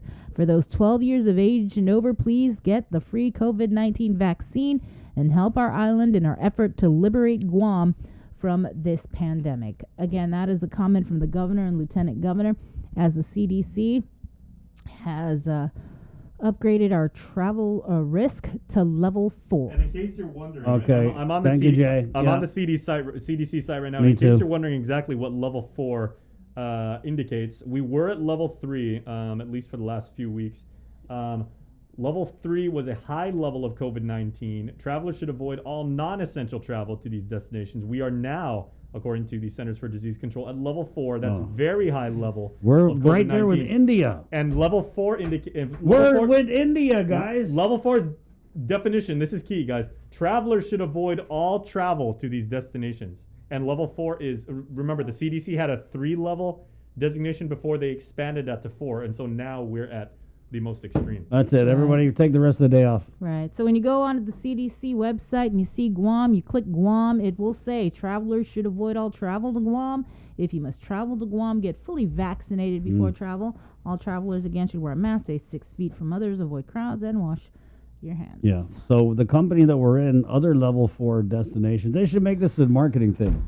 Have you ever been to a level 4 destination? Yeah, forget, do you know the way to San Jose? Do you know the way to level 4? We're there with India, Djibouti, Africa, Mongolia, Bahamas, Nepal, Cambodia, dude. Yeah, so they just updated it to include Kyrgyzstan, Afghanistan, Cambodia, and Guam. Yeah, this is so frustrating. It's the Philippines too. Yeah, it's frustrating because... Correct me if I'm wrong, but some of those places that you mentioned are third world nations, right? Yeah. But I just wanted to, because this quote is just so funny. This upgrade, this is the governor, your gov, by the way, guys. This upgrade in travel risk should not be viewed as a setback in our recovery, but a reminder that we must keep the basic COVID-19 mitigation measures in place. I mean, it is, isn't it a setback in our recovery? Who's going to come to a level 4 destination? And you got to also wonder, it's totally valid to question this guidance that comes out from the CDC right on the heels of us reopening the island and doing away with the quarantine. I'm going to go outside They did that last time. Yeah. Remember? Right. I'm going to go outside and lift my ear and turn it towards like the Tumon area, specifically towards Ipao Beach, and see if I can hear everybody at GVB just going, oh, crap. I know. And guess what, guys? If you're traveling to the CNMI, they're only honoring level 1 CDC destinations. And Guam is now level 4. And besides, if you wanted to get to the CNMI, there are no direct flights, right? So you'd have to pass through Guam anyway. I mean, you know the problem I have with what the governor said about the CDC travel? I mean, because it's the highest one. It's code red, guys. This level 4 DEFCON 1 designation for Guam means the COVID-19 risk is very high. The problem I have with the governor's statement that we shouldn't view it as a setback is when it was level 2, they were claiming it was a victory. So you can't like hold this freaking CDC advisory up when it benefits you and say, see everybody, we're doing great. And then when it doesn't, be like, oh, that's the CDC. What do they know? They're telling people don't wear masks. Are you okay? I'm wondering what exactly set this off. Here's their criteria, right? Yeah. Real quick. Here we go. Primary criteria for destinations with that's populations over 200,000. Primary criteria for destinations with a population of under 200,000, which is obviously us. The number of COVID case counts, the number of cumulative COVID case counts over the past 28 days, and new case trajectory to be understood as having daily new cases increase, decrease, or remain stable over the last month. You reading the CAR score for No, me? No. CDC. CAR scores, they don't, guys, and if you don't know, the CAR score, CDC doesn't know what the hell a CAR score is. They don't know. If they were to listen to our news and listen to our government officials talking about, oh, we got to keep an eye on the CAR score and the CAR score this and the CAR score that, the CDC would be like, obviously, CAR score? What's this CAR score, boy? Ay, tutungo, it's made up. They just made that up for the politics. They did. I mean, that's what it is. They're like cooked up some numbers. And I mean, I'm not saying that, well, I am saying that they just cooked it up. So you can't go to the CDC and be like, oh, I know what Dr. Cabrera said, our CAR score is 0.7. 0.7, yeah. All I know, is that when I went off island, and you compare to what's happening through the places that I traveled, what we're doing over here is... Which were Honolulu, Japan, and Las Vegas, right? Right. Three pretty big markets. Right. And I mean, I think we are just more safe here, more cautious. Just the systems in place when you go into the mom and pop stores or, any of the stores, we're all serious. But when you go out to like Las Vegas, right? Well, I mean, that's Las Vegas. You went to Babylon. Mm-hmm. Sorry, but you're right. We do I feel like we're doing a lot of things to keep safe here, and I feel like everybody kind of gets it, with the exception of some of these super far right wacko types. But I mean, everybody kind of gets that. We got to do what we got to do. Yeah. But that's just frustrating. That's got to be. Can you imagine Uncle Carl over at GVB who's just moving full steam ahead with That's this what I just said. It's reopen like, the island, maybe we should start being like those Middle Eastern countries where they block certain websites. Like maybe we should just start blocking the CDC website so you can't access it on any plane into Guam or on Guam. Like, I'm not getting it. I don't know. It doesn't apply. Yeah, but it is frustrating. Yeah, or have all these CDC people that are coming up with these travel advisories come here and see what we're doing. Right. And there was also... Could it possibly be because... Okay, I'm just speculating here, and all right. typically my... Guys, heads up, Jason Solis is speculating. No. Brace yourself. Could it possibly be because when they reported that there were the 3 variants that they confirmed... Well, I'm pretty sure it's all of it. Because, the data comes from them, so, that would maybe set them off. I mean, if you just look at our Instagram, right? So every time we get the results, we do a graphic. And if you just scroll the KUAM News Instagram, you could see, we're getting 12 positives, 16 positives. It's been consistently in double digits. And while our elected leaders, well, specifically the administration, because you can't, toot your own horn and tell people to be careful at the same time, although they're trying very hard to do that. But you just can't. You can't say, we beat COVID. Oh, wait a second, CDC. Because it's never over. Dude, Taiwan. Do you guys see this? You read the national news, international news? Taiwan was like the gold standard of how to win COVID. Well, guess what's happening in Taiwan? They're going through their biggest outbreak of the coronavirus right now, today, right now. And everyone's like, oh, we're going to do this travel corridor with Taiwan. We're going to send our people over there to get the surgery, and they're going to come back, and the Taiwanese are going to come here. Well, now guess what?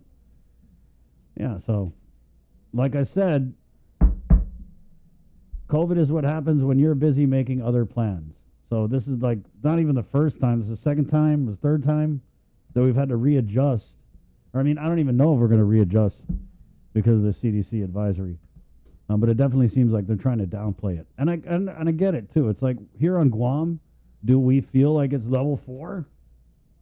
I mean, do you feel like it's level 4, Jay, here? Not until about 10 minutes ago. I know you're like, yeah, I'm feeling good. I'm going on vacation. I may have to actually stay on the couch for 2 straight weeks now. Right, in the house. Yeah. Yeah. So, yeah, I mean, I personally feel like people are just gunning it way too fast. You know, the governor is all this caution, but they're like openings. It's the repeat of last year. Except the only thing that's different is now, thankfully, we have many more people who are vaccinated. Right, and was our vaccination rate included in that formula? Yeah, do they even include that in there, CDC? No, they don't. It doesn't sound. Well, maybe they should. Yeah. I mean, we're not even going to get a gold star and a smiley face from Uncle Sam for doing all these vaccinations. Okay, secondary criteria. So that primary thing was the number of infections. Secondary criteria for determining travel health notice levels for our population, the population testing rate and the test to case ratio. So no, they don't factor in vaccinations.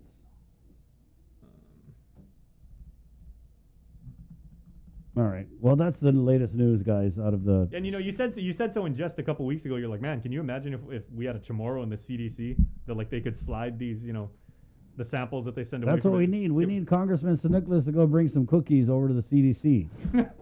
No, I mean, for real, and do like a goodwill thing. Like, hey, I don't know what data you guys are reading, but here's this little thing we got called the CAR score, and our CAR score says you're level 4 advisory. It's a bunch of junk. No, I mean, we do. There has to be. And remember, the governor had written the CDC before last year when they came out with an advisory that she didn't like. Yeah. She was like, oh, no. And she wrote this letter. It was like, we're totally fine and we're able to deal with COVID and we have all this bed space and we're going to be great.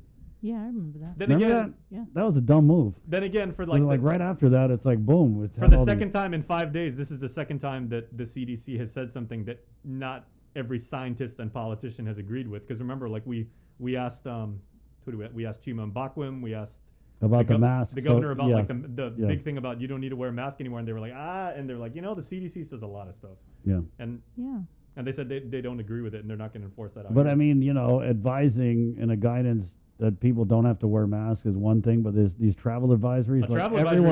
Everyone in the world looks at those. That's pretty damning as far I know. as Yeah, it's to me, I find it kind of offensive because of all the things that we're doing, that people are doing. When you walk outside, people are wearing their masks. Right. People are complying. I mean, we are doing all those things, but again, we are seeing, like for me, I don't know about you guys, but when I see like 12, 16, I mean, yeah, it's not 50 or 100 or 80 positive cases, but to scale, like if you consider the number of people who are vaccinated and the number of positives, to me, they really stick out because we're being told that the way to protect against the virus is to go get vaccinated. Yet we've got, you know, tens of thousands of people getting vaccinated, but we're still seeing these double-digit numbers. And the people that are testing positive are not fully vaccinated. Or not vaccinated. And plus, it was Dr. Hohenwen and Dr. Felix Cabrera who are also saying that we expected the numbers to go up a little bit because people are out and about and at work and doing things, even you know they're vaccinated. So that is the not one unexpected. that started that cluster. Oh, I was feeling kind of sick, but I still went to go play basketball. Right on. I mean, what the hell? Yeah, but he was allowed to play basketball. If you follow, you know, what you've been told, what we're all supposed to do, that if you're feeling sick, stay home. No, I totally agree with you, Bree. I mean, but everybody should have that personal responsibility, right? If you're feeling sick, stay home. But when the whole government's posture is towards reopening and you've got this organization all the way over there that doesn't see what our vaccination rate isn't including it in their equation on how you designate a country or location as very high. Yeah. Okay, so now my next question is, how soon could they change our level? Do they do this monthly? Is it on a day-to-day basis? Is it just like, you know, whenever they run the report? Because economically, that's what they're going to know. They're like, okay, and you know, I think the three of us all agree this is a very damning report. But when could,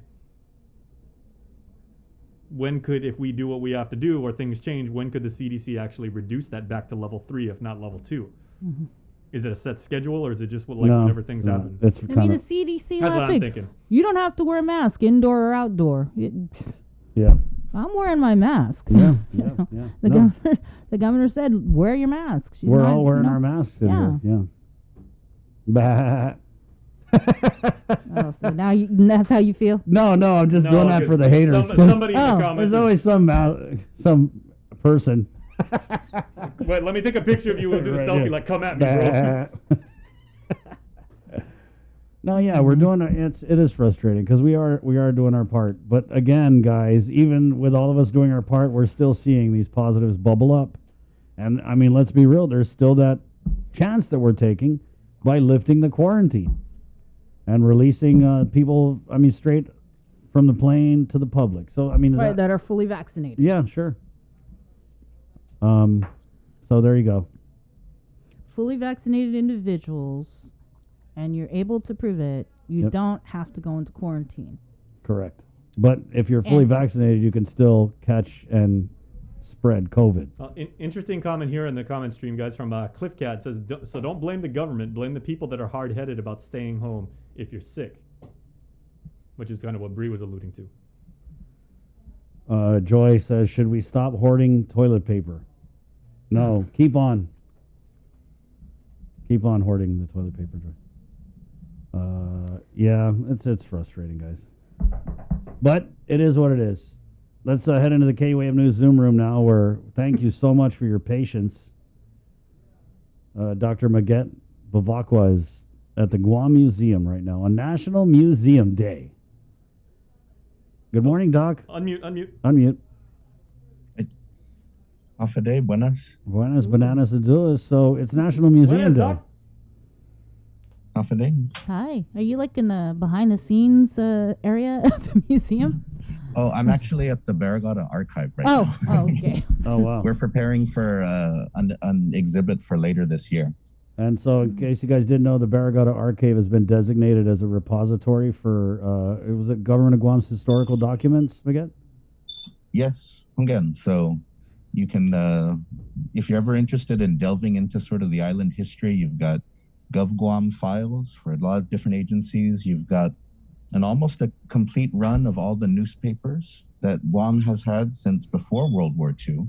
You can even see some of the newspapers that were published before the war. And if you ever want to check out like the time that the Guam Congress walked out, the proceedings are here. Sort of the discussion at that time about the Navy land taking, citizenship, a lot of cool stuff. I love coming here and sort of just spending time going through documents. Right. Maget, so is that just open to the public and you can just come in, or there's certain, like, you got to call it ahead, or? So because of COVID, you do have to call ahead and make an appointment. Okay. And then, and then they'll screen you and they'll let you in. But the staff here is very helpful, in terms of guiding you sort of to what they have.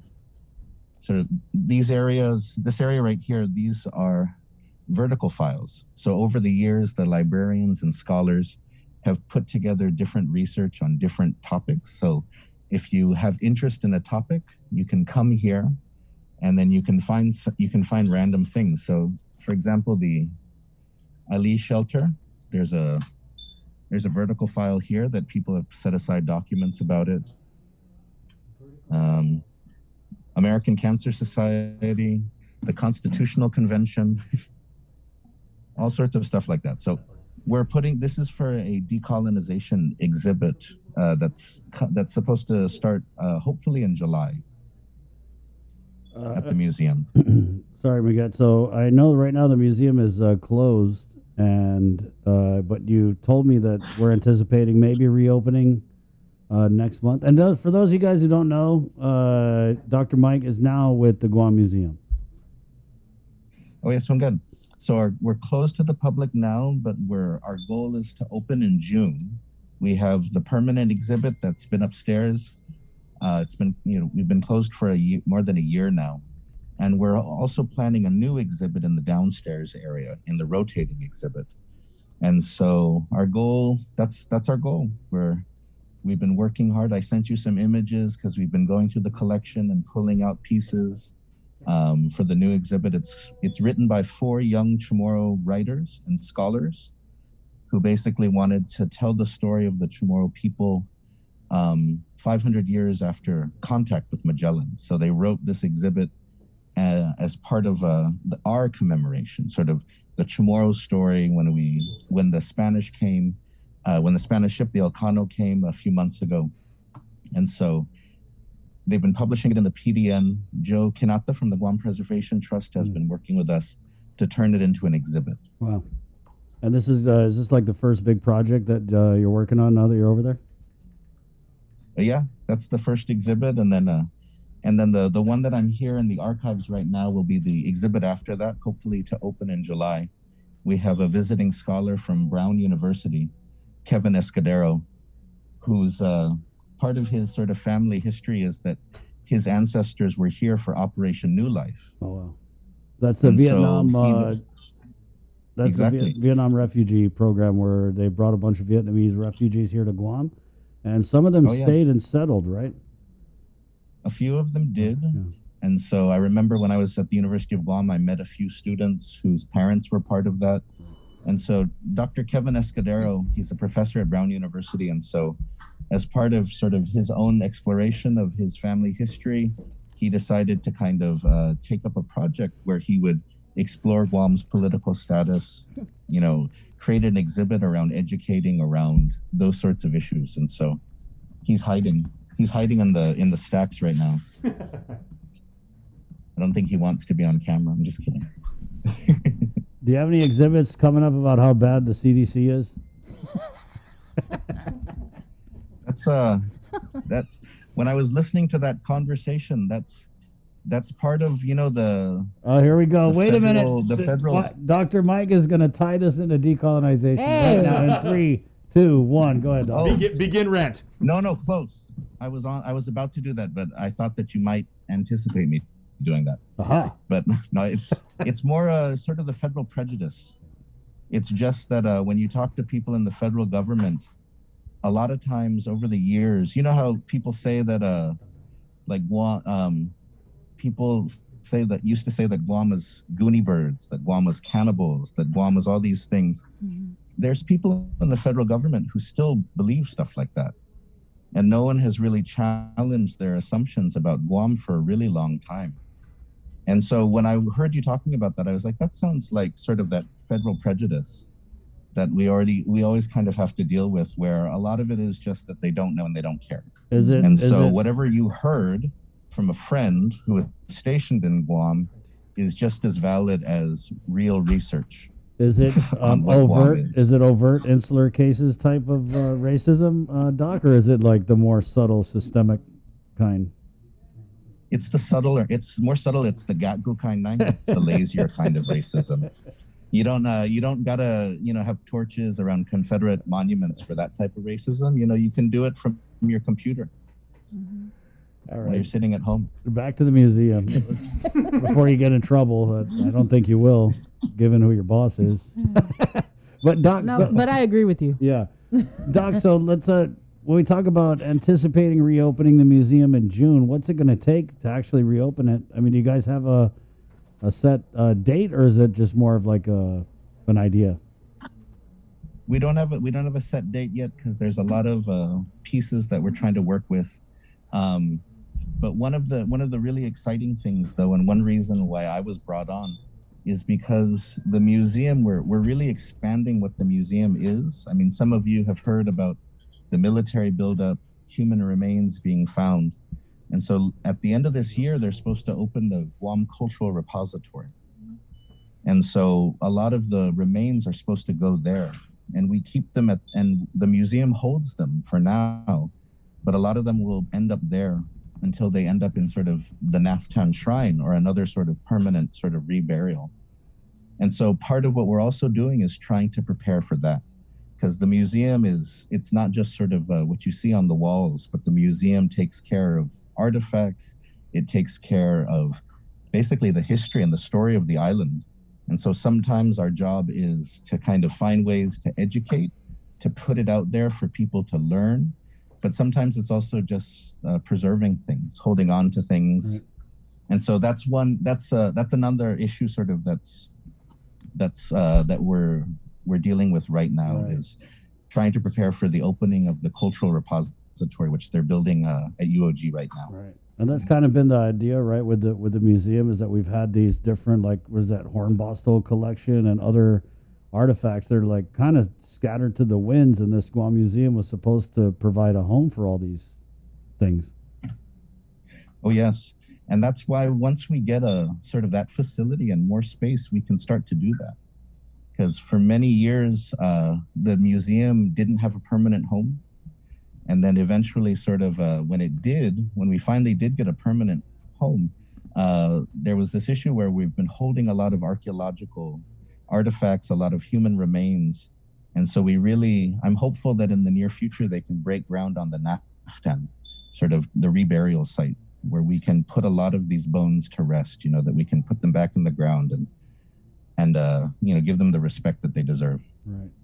It's interesting. We had the Shippo on earlier, and I was asking him about the findings, right? So there's the bones, the burials that they find, but then what's supposed to happen is these archaeologists are supposed to study these findings, preserve them in place, and then report the findings to the Shippo.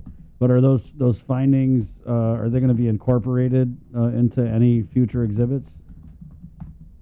That's the hope. The hope for the Guam Cultural Repository is that because it's at UOG already, we really want to work closely with the university to get students trained, to create opportunities for faculty, and to start, like you said, creating those publications. Because I think, a lot of people don't realize, one of the things that's been interesting about following what the military has been doing up north, there used to be an assumption that no one really lived up there in ancient times. But because of this construction, we're realizing that may not be true at all. And that some archaeologists said, oh, well, some of these settlements, people were just hanging out, They didn't really live there. They maybe just had a barbecue there every 100 years or something like that. And then they just moved on. They had a bench, they just hang out. Yeah, just have a jam session in ancient times, Then move on. But now we know that there may have been settlements there, village complexes, and so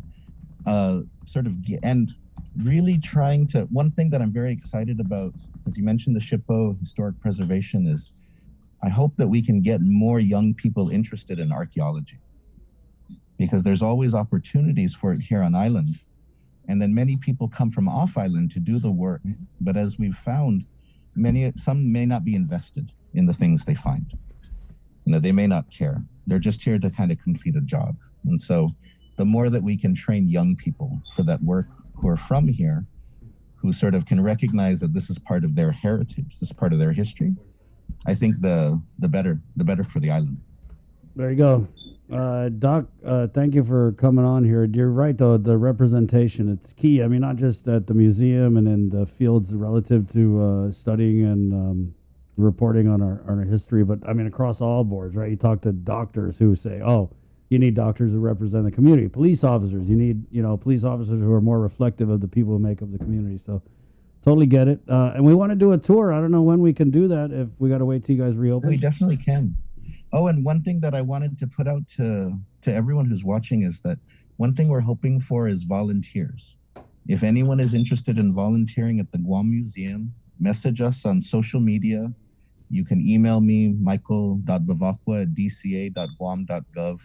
But we're hoping to get some volunteers lined up so that when we open, hopefully next month, we can have people ready to handle tours, to help us with collections, all sorts of stuff. So if anybody who's watching over the age of 18, if you're interested in volunteering, please get in touch with me. Let me know. Okay, thanks, Doc. Idris Masi. Mas. There you go, Dr. Maget. Oh, wait. Sorry, because we're debating, is it Bavacqua or Bavacqua?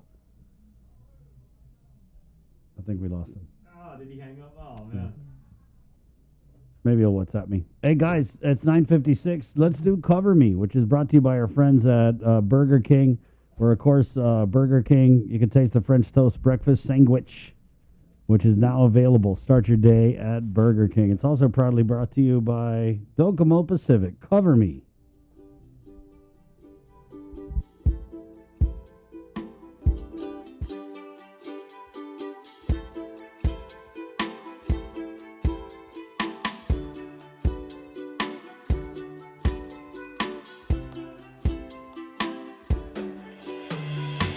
You got that island beauty I've been looking for. Baby girl, please don't leave me, please don't let me go. Oh yeah. There's no other place I'd rather be but here with you. Girl, you already know I feel a connection. I know you want to be with me, baby girl, your actions, yeah. Just be my queen, I'll be your king. We'll build a kingdom of love. She's an island girl. She got that pretty smile. She's my island girl. She got that beautiful hair. She's my island girl. When she look at me, in reality, she's my island girl. She's an island girl. She got that pretty smile. She's an island girl. She got that beautiful hair. She's my island girl. When she look at me, in reality, she's my island girl. She loved the way I come around and I say, hey babe, what you doing? Don't you hesitate, no. There's no other place I'd rather be but here with you. She make me feel so happy every time she smiles. She does things differently, she do it all in style, oh yeah. She got that vibe I can't describe. She's just my island girl. She's an island girl. She got that pretty smile. She's my island girl. She got that beautiful hair. She's my island girl. When she look at me, in reality, she's my island girl. She's an island girl. She got that pretty smile. She's an island girl. She got that beautiful hair. She's my island girl. When she look at me, in reality, she's my island girl.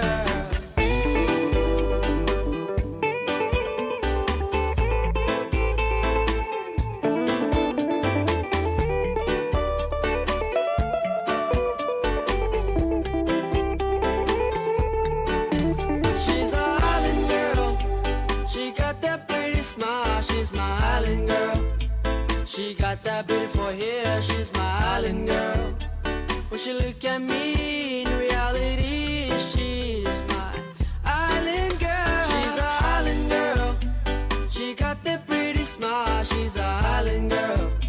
She got that beautiful hair. She's my island girl. When she look at me, in reality, she's my island girl. Yeah, baby, you're so fine, you're so fine, you blow my mind, make my heart go boom, boom, boom. You truly are sent from above. Thank the Lord that you are mine, my island girl, so beautiful. So beautiful. You're my good island girl, you rock my world, the island world. You've given me the island love, dance with me in island style. I'm so blessed with you, my girl. I'ma take you around the world. I'ma find you gold and diamonds and pearls.